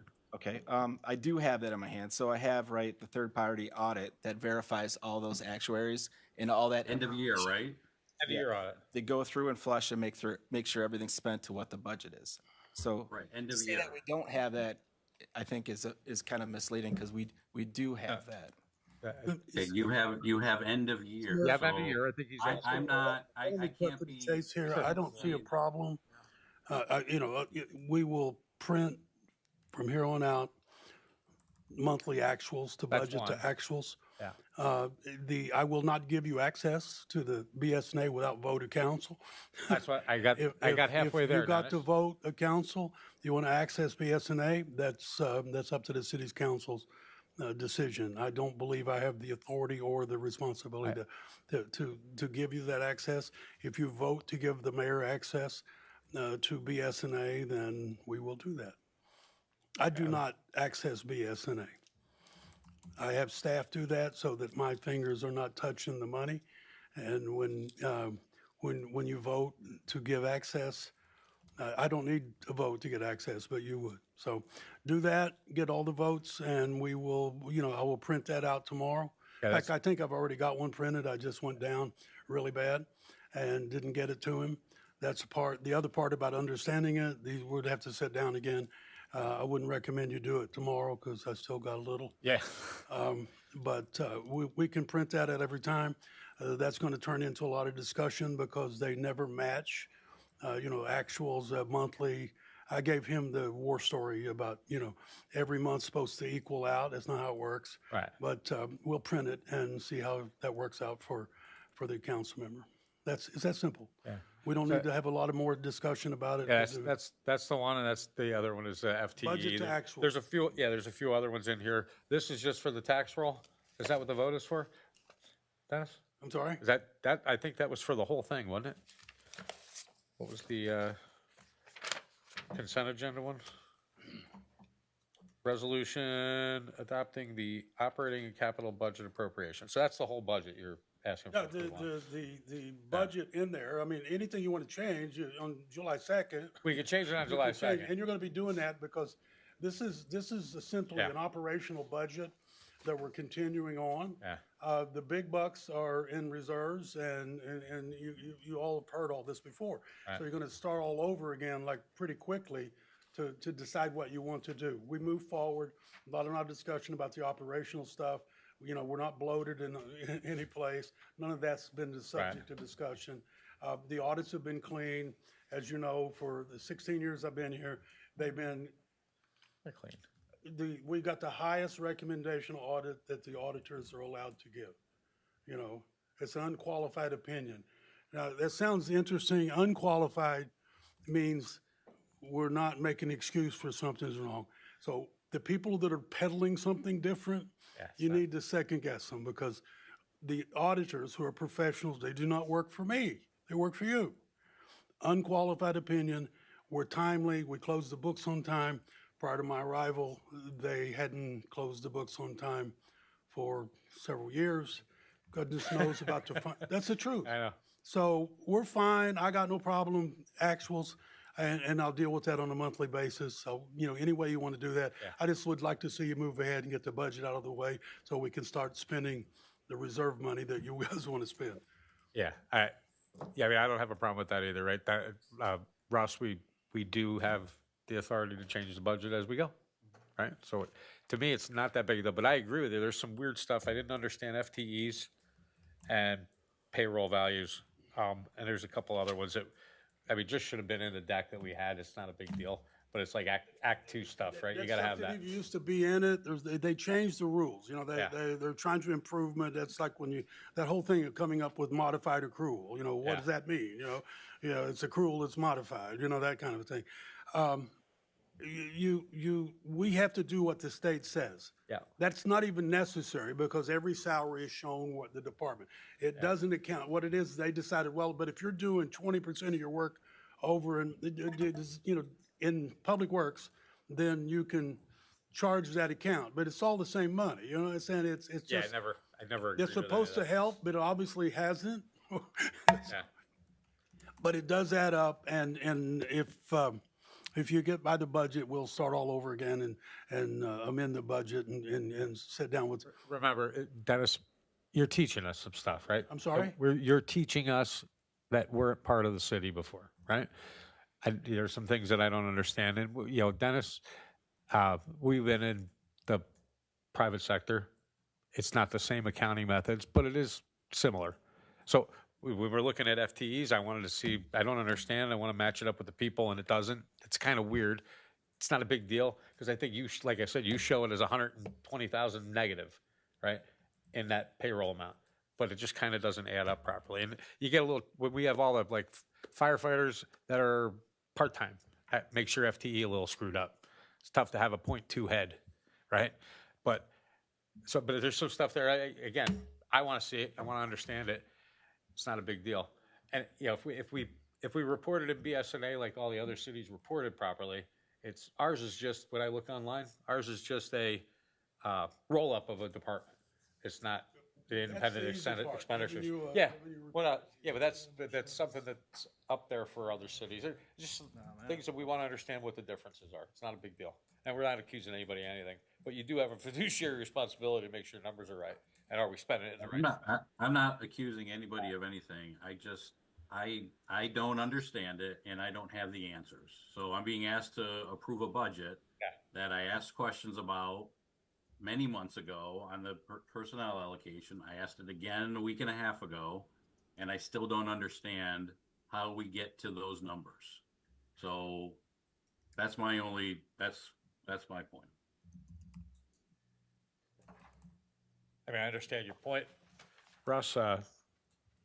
Again, we can change anything. So we've got 10 days? Was it the 14th? 16th? 16th? We've got 14 days, right? Yeah. So I don't know if you can get Zoom called in with him or be back on the weekend, or probably better back on the weekend with you, how you sound. We'll meet till Thursday. We'll meet till Thursday. Yeah.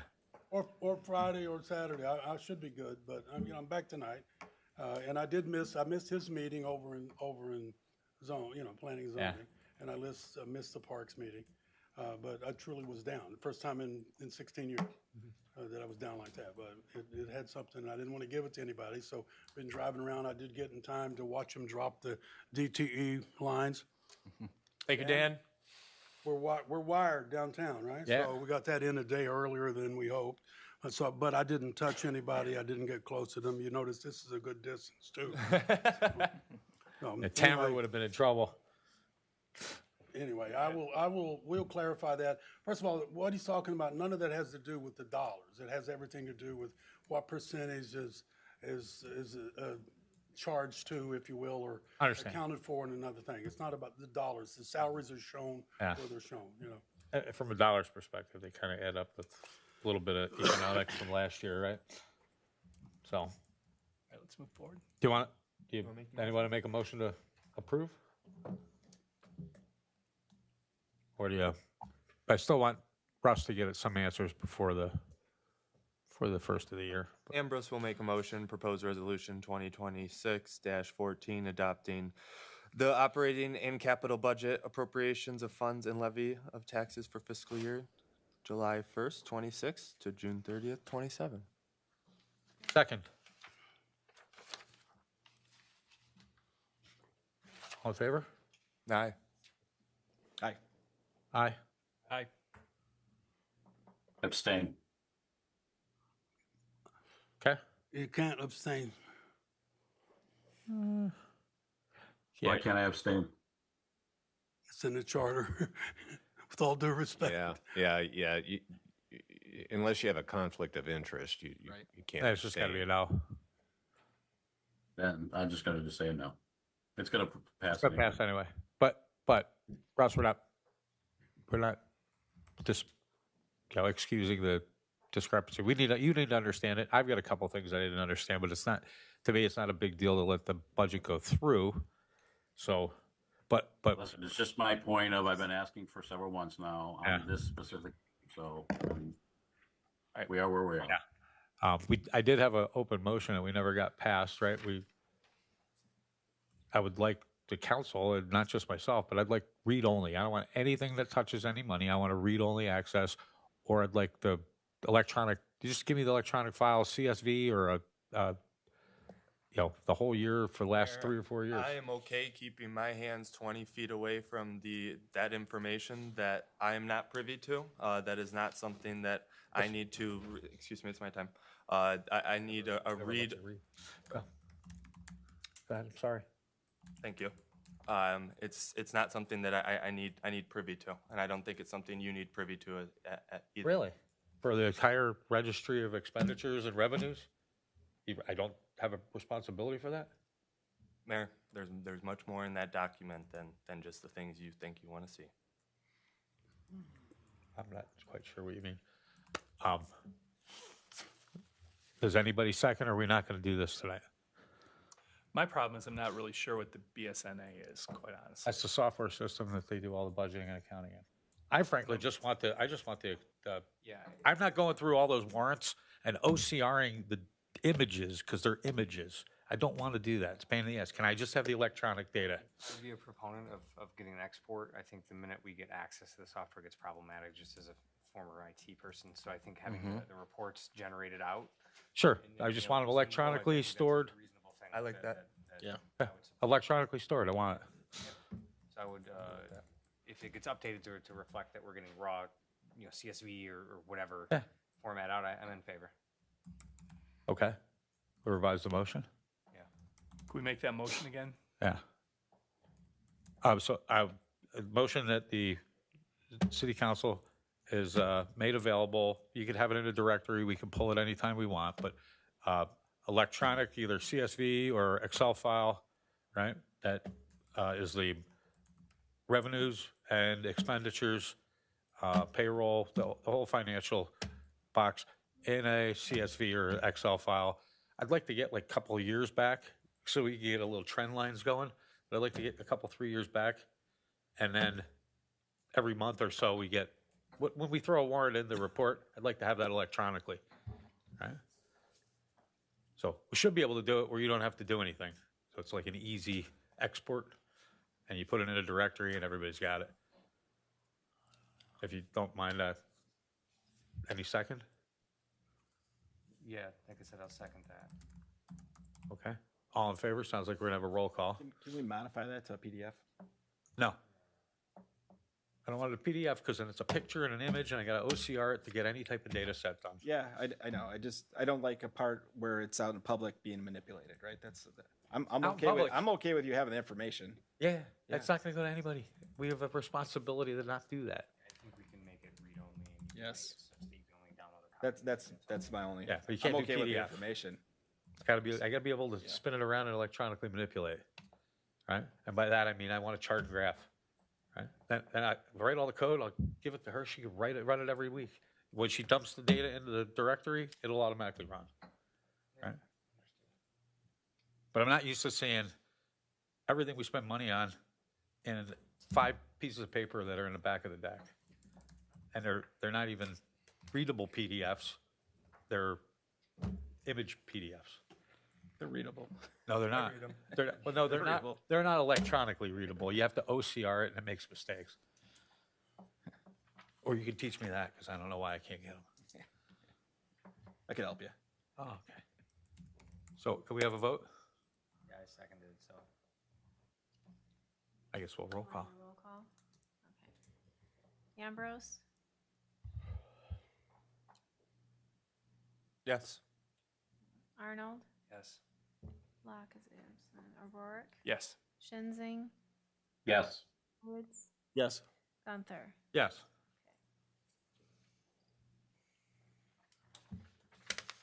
Great. The next one was delinquent property transfer. Motion? So moved.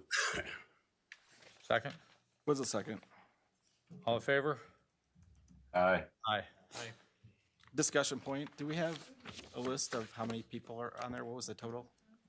Do you have it in front of you? 20? Over 20. And how many were consistent year over year? Well, these are PTAs, so Okay. it's every time Yeah. someone purchases a property, they have with 45 days to turn it in without penalty. So it changes every year, depending on the number of sales. Okay, thank you. Resolution 2026-16, amendment to the Oakland County IT agreement. I got an interesting couple of questions on that. When do we have to sign that? Does anybody know? Do we have time to pause? Because can you explain what the IT thing was, if nobody remembers? It was When about, does the current agreement expire? You know, I'd have to look again. I think it's Oh, at the end of the okay. year. Well, I know a little bit about it. It's an agreement that we've had with Oakland County for a number of years that provides a variety of information technology services and resources that the city uses. It's kind of the way I understand it, it's sort of a menu option. You can pick and choose which of those information services or resources you want to use. this was dropping Clemis, I think, right? Yeah, Making it an yeah. independent The main organization. difference between this agreement and past agreements is that Clemis is not part of the current IT agreement. It was in the past because Clemis, the way I understand it, was part of Oakland County, was a creature of Oakland County. Yeah. It was a county thing, and Clemis has now broken off from the county and has formed into its own independent authority. So it's a separate, independent legal entity. It was created, you know, I mean, like the DDA. The DDA is an authority. Right. I mean, it was created by the city and the city council, but it has its own independent and separate legal existence and powers and authorities. So it's now separate and independent from the county, and the probably in the next meeting or two, you'll be getting a proposed agreement with this new authority to provide those Clemis services and resources that were previously provided under the auspices of the county IT agreement. So that's really the main difference. Yeah, so this isn't, we're agreeing to buy Clemis. This is our other IT stuff that we always had. Is that what it is? Or I can't remember. I didn't see the detail behind that unless I missed it. Yeah, so these are gonna be for like our tax payments. Yeah. We do a pay it over the counter through Right. Oakland County. It I saw we're does gonna our- be able to do the credit card soon too, huh? We are still working with BSNA, so we're hoping to make a transition after this tax year. Yeah. So we have to give them so many days' notice. So for us to get properly set up with BSNA credit card, we're gonna get through this tax season and then make that presentation again. Yeah. But this is just to continue the current services. People can pay online through Oakland County at our counter. And then it also gives us our GIS system Yeah. through WRC. Okay, That's so, what this so agreement's that's what that one is. The other one that's gonna be coming to us is the Clemis one, because what I'd like to take a look at that. Look, we're probably okay for the first few years because they gave a big injection of money into Clemis and said, don't worry, we're not gonna change the pricing once it's an independent, but I've got a bad feeling, right? It's got, my spidey senses are way, way high. So, I mean, I'd like to have Paul take a look at, you know, maybe we make a motion to take a look at this, but I'd like to have Paul take a look at, they've got a couple other, was it Core Technologies? They do Talon, which is a replacement for Clemis. A lot of other cities use it. Oakland County's kind of all stuck on, we're all using one system, right? And it's Clemis. The auto feeding and reporting, they've got some backups for this, and it looks like it's less expensive, but I would hate it to be a nightmare for the guys. But certainly getting a couple people together to see if it makes sense. Because I'm tasting the bad situation coming on Clemis. It'll be like our assessors. It's cheap, boom, 200%. Right? I don't know. Yeah, I might be reading into it, but it doesn't feel right. One thing I do look at all these agreements is you know, can you get out of them? And for instance, in this IT agreement, it's a proposed 5-year term. However, you know, either party can withdraw from the agreement by providing 120 days advance written notice. So the commitment is not huge. I mean, if you found another service or resource that you thought was more cost effective or provided a better service, then you can always get out of these agreements without too much difficulty. And, you know, you just gotta, you know, pay for whatever up until the point that you withdraw, you know, so there's really not much of a penalty for. Okay, so on that note, if the IT thing is just for what we're currently purchasing and the other stuff, I don't see a problem with that. But when we come up with Clemis, I think we really need to take a look, right? Should we be doing dispatch with Novi instead of the county? Because this is gonna be the next thing they hit us with, right? Don't know, right? Novi does it. There's a couple other cities that, South Lyon does it with them too, with Novi. I don't know how everybody's been feeling that, Paul. I mean, it's, you know, question to you. You want to waste the time on it? I mean, Clemis is certainly an animal. Started off as an Oakland County thing many moons ago. Now we're talking about all of Oakland County, Livingston County, majority of Wayne County, Macomb County, and they're talking about Clemis is moving into other states. The amount of data that they have is impressive, and that's what makes is the power of the system. I know maybe you're not a fan of Flock, but what makes the system is the data. The power is the system. So we'd have to look in that. Right now, obviously, we just got the contract, and just sent it to the city attorney and the city manager for review. It's a healthy contract. Again, can we get out of it? It's a Future 1-year date. increment. Of course, that. I don't know any Oakland County agency, police agency that's not in Clemmis. Everybody seems to be going there. Are you feeling it? The next closest system is New World. They're out of Macomb County, and they charge several $100s more per user, more than Clemmis does. So are we looking at future increases? Maybe. Probably. Yeah. I think Core is interesting because they say it communicates and does all the same shit that it does, right? It's pipelines of data back and forth. It's an interesting thought process. It's certainly not super important to get on it right now. If we get out of it in 3 months, I don't have a problem. But it's something on the agenda we need to take a look at, right? Dispatch is there as well, right? Oh, yeah. Because, if the writing is on the wall, we're going to be getting hit in a year or so, right? So, okay. So second on that, we voted, we're good? No, I don't think we did any of the above. Oh, I thought we did. I will make a Kinda motion, feel like I'm 2026. getting old. -16. You said it, not me. Approved. Second. Yeah. Second? Thank you. All in favor? Aye. Aye. Aye. Okay, 2617 budget amendment, fiscal year 25-26. I don't know how I missed that one too. Anybody look at that? That's cleanup. That's the last amendment you'll do. We're not gonna probably meet on it again. That's so we get that unqualified opinion of the auditors. There's no loose ends or whatever council votes, but we're in good shape in terms of this current year too. We should have some, it looks like we're gonna have a little fund balance from this year. So, meaning it goes to next year, and audit would start probably November. October. So this closes the books for this year come June 30th. Woods will make the motion to approve resolution 2026-17. Ambrose will second. I have a question. So is this the yearly variance then that we have? That once this is amended, the budget will zero out?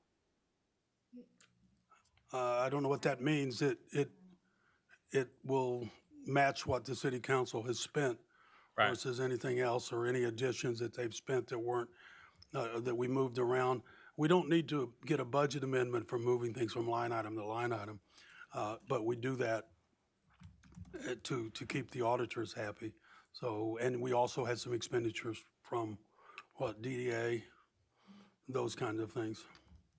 But I don't understand what keeps auditors happy. You had a budget, you had expenses. If you went over the budget, it's not a big deal, right? You just know how much you went over the budget. Is this to This is a zero it out. adjust for where we went over the budget or we're under the budget for each Auditors fund? know that the council knows where they are financially.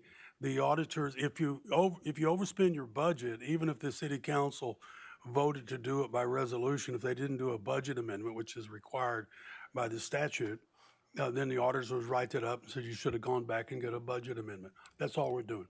We're meeting the Right, so I guess this proves what I said earlier. We would have known this earlier than at the end of the year that our city administration, we expended 15% over budget. We would have been able to track that throughout the year and not just wait till the end of the year. So, okay, I understand. And I think we've actually got digged on audits for not every quarter amending the budget for whatever we'd spent. Yeah, We're I gonna don't get solve it. that. I'm gonna give you the Second. budget to actual, Yeah. and you guys can spend all evening discussing how that works at any given meeting. So that'll solve that problem in the future. It actually just gives you an idea for the end of the year where you're at. I don't have a problem with this one. Russ? No, I don't have a problem either. So, motion to approve? Yes? Yes. Did we, first and seconded, and then roll call? No, we don't need a roll call. We'll all in favor? Aye. Aye. Okay. Council comments? I've got one. Guys, the accident of the 13-year-old boy, it was actually a good friend of mine's kid on an e-bike. And he's beat up bad. Lacerated liver, broken foot, broken leg. He's got a collapsed lung. He's in a coma, but induced right now. He woke up, didn't know where he was, but got hit on an e-bike. And I don't know what we're gonna do here, but Paul, Chief, it's bad. And the kids are crazy. They're riding around crazy. They don't realize that you're gonna hit a pipe cover that's in the middle of the road. When you ride over it, it's gonna wipe you out. It's a tragic thing going on right now. So I don't know what the answer is. And you said it as well, right? All the other police departments are dealing with the same thing. Yeah, we're all struggling, coast to coast with it, so the technology is moving faster than we can legislate it, so we could look at some signage maybe on our trail, see what that cost it would do, maybe start educating people, like you mentioned, and then we can go from there. Yeah, I got some people who have already said they'd throw up and try and look at, is there any type of formal safety classes or anything, or you can do a awareness, right? I'd rather have you guys doing that than yelling at people and pulling people over, right? So it's an outreach to the community, but if anybody knows anything or any way to get any kind of movement on it, I would really like to see some people get some training, right? I don't know any other way to stop it. There's no other way to do it. We can bring you back something in July. Yeah. Thanks, bud. That call was handled by Sheriff's Office and Commerce. We didn't handle the call. Yeah. But it was pretty close, and a lot of people probably think it's Walled Lake. It's up on Welch, not far from the corner there. Probably not confident that that's true, but he might have been coming across the trail. Certainly, he was entering the highway from one of the areas. It wasn't at a crosswalk. Well, regardless of what happened. They call it a crosswalk. Was it, whether it was a trail crosswalk or not? But regardless of what happened, when you're a little kid, you're invincible, and you don't know any rules, and you don't know what the consequences of what you do are. We see that on our trail as well. He's a Novi resident, but he's part of this community around here, and his dad Dave, everybody knows him. It's sad, right? And I think we got to do something. So I will be trying to get my arms around that and come back to you guys maybe next month with I found people who do the training. I think we'd extend it to everybody, but it looks like a few organizations around here are going to throw money at it. So we'll figure out what we do with that later. That's it. We've got any council comments? Nothing? Big weekend? Big weekend. Big weekend. Not to step on the toes of what you just said, but big weekend. It's going to be fun. yes. Yeah. Saturday, fireworks. Civic Fund. Do we have a shirt? Do we have shirts that I can jump into, or is it like too late to get something that says I'm the mayor of the city? Shirts have been ordered. Yeah. Should have them shortly. Okay. Hopefully this week. It's gonna be like skin tight. Tattoos. Boys medium, they've sir. been ordered. This is like the Iran agreement. We don't know what it is until we know. Yeah. I will check on it tomorrow morning, sir. Okay. Okay. And we should give that to Giovanni instead of you. Motion to go into closed session. Yes. Second. Aye. Want to do audience participation first? Oh, any other audience participation? Gio?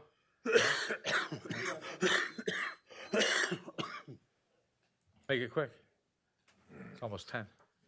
Giovanni Johnson, Park and Recreation, 1648 Wimbledon Drive, Walled Lake, Michigan. I actually came here because of the park, not the park walk, but the Foster Farmhouse we did with Councilman Woods, Mayor Pro Tem Mr. O'Rourke, and of course, Mayor Gunther. We were all out. And also, of course, Mrs. Arnold, who's on Park and Recreation with me also, too. Real quick, I think we all know, Mr. Witt, you kind of said some stuff maybe like a half a year ago that I was able to actually see for myself the other day ago. The house is in really bad shape. I would love to be able to know how we can go about at Park and Recreation to getting a hold of any kind of grant money, whether we got to go in front of city council, whatever. From what I understood from Ruth, me and her talked a little bit the next day afterward. Ruth Dufresne, who's also on Park and Recreation, that because they moved the house, which you also said too, Mr. Witt, that there's not a lot you can do as far as, I guess, applying for certain monies because it's no longer exactly in the historical place anymore. But I'm not sure how that applies to grants. I just do know that we need to do something with it because the place looked bad. It looked really bad. There was noticeable mold. I'm not sure about asbestos. I don't have a nose for that kind of stuff, but it definitely looked like it was in bad shape. I'm not even sure at this point if the place is even really safe to be repaired. What I think personally, my personal opinion, I'm not Boss Engineering or any of these big companies, but maybe we can look to do something with it to where we can preserve some of the things in there. And again, I think when I forget her lady's name now, she came out with one of the gentlemen from the Masons organization. She talked about, no, she wasn't with the Masons organization, but anyway, she talked about Walled Lake Museum and preserving the history of the Foster Farmhouse and what it stands for, but also some of the other things in Walled Lake, like Sarah Banks and some of the other people that have been historical in the city that don't get any notoriety. So I want to that's what I came to the meeting for, was that, and just to say, yeah, we need to do something about it though, because it doesn't look like it's going to hold up much longer. Yeah, well, the fascia of the porch fell off as somebody was somebody walking stepped on it. so- Oh yeah, it did. Yeah, it did. Yeah. No, I wasn't. No, I'm not that fat anymore. I'm not fat. It's interesting because you can designate a place or a building, and it doesn't have to be on the same property. So it's kind of a little bit of a we think, but it's not actually true. So that to be on a historic building, you can make a site or a place or a person. That we make Chief Shakinis the person that we're going to make the Historic Society. Whatever. It's, Yeah, and I don't know if you were here. Let's work on it. I don't know if you were here at the time we actually talked. We did bring up to have the city manager talk with the historical group. So No, I heard Stonecrest that and the part. Commerce Township. So those are kind of things that could help bridge that gap. Yeah. And I think one of the third options for a grant was a parsonage, right? Yes. Yep. Yeah. So Thank you all for your time. All right, thanks, you. James. Okay. I will add to that though, seeing Patrick Linehan, Commissioner Patrick. Yeah. See him in action just because that's what he does for his job, right? So while everybody's kind of talking, he was going over checking all the nuts and bolts of the swing sets, everything, the benches. So I mean, he was on a mission, and yeah, that was pretty neat. To That was see. neat. Yes. Yeah, and we did have a mason there that he's going to be working on all the cemetery stuff, right? That's good It'd be nice that we get money for the cemetery. That would be nice too, right? Okay. Yeah. That's it. Closed door session. Okay. But we'll So adjourn afterwards. Yeah, we're gonna pause the meeting for a moment to clear the audience, please.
to excuse Tamara Locke. Thank you.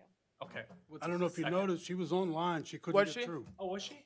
Yeah. I thought I saw it, and so I wasn't No, sure she if it was was. online, but she texted me she couldn't talk, Oh, okay. whatever. I'll motion to excuse. One second. Thank you. I guess all of her votes were no. If you don't show up, it's a no vote. Isn't it an absent? Huh? It's an absent. She's what? It's not a no, yes, it's an absent. Have no, yes, abstain, absent. Okay. That's what Russian. Second. Motion to adjourn? Yes. Aye. Aye. Yes. Aye. All right, thank you, guys. Hi, Russ. See you, Ross. Cool. Where is he?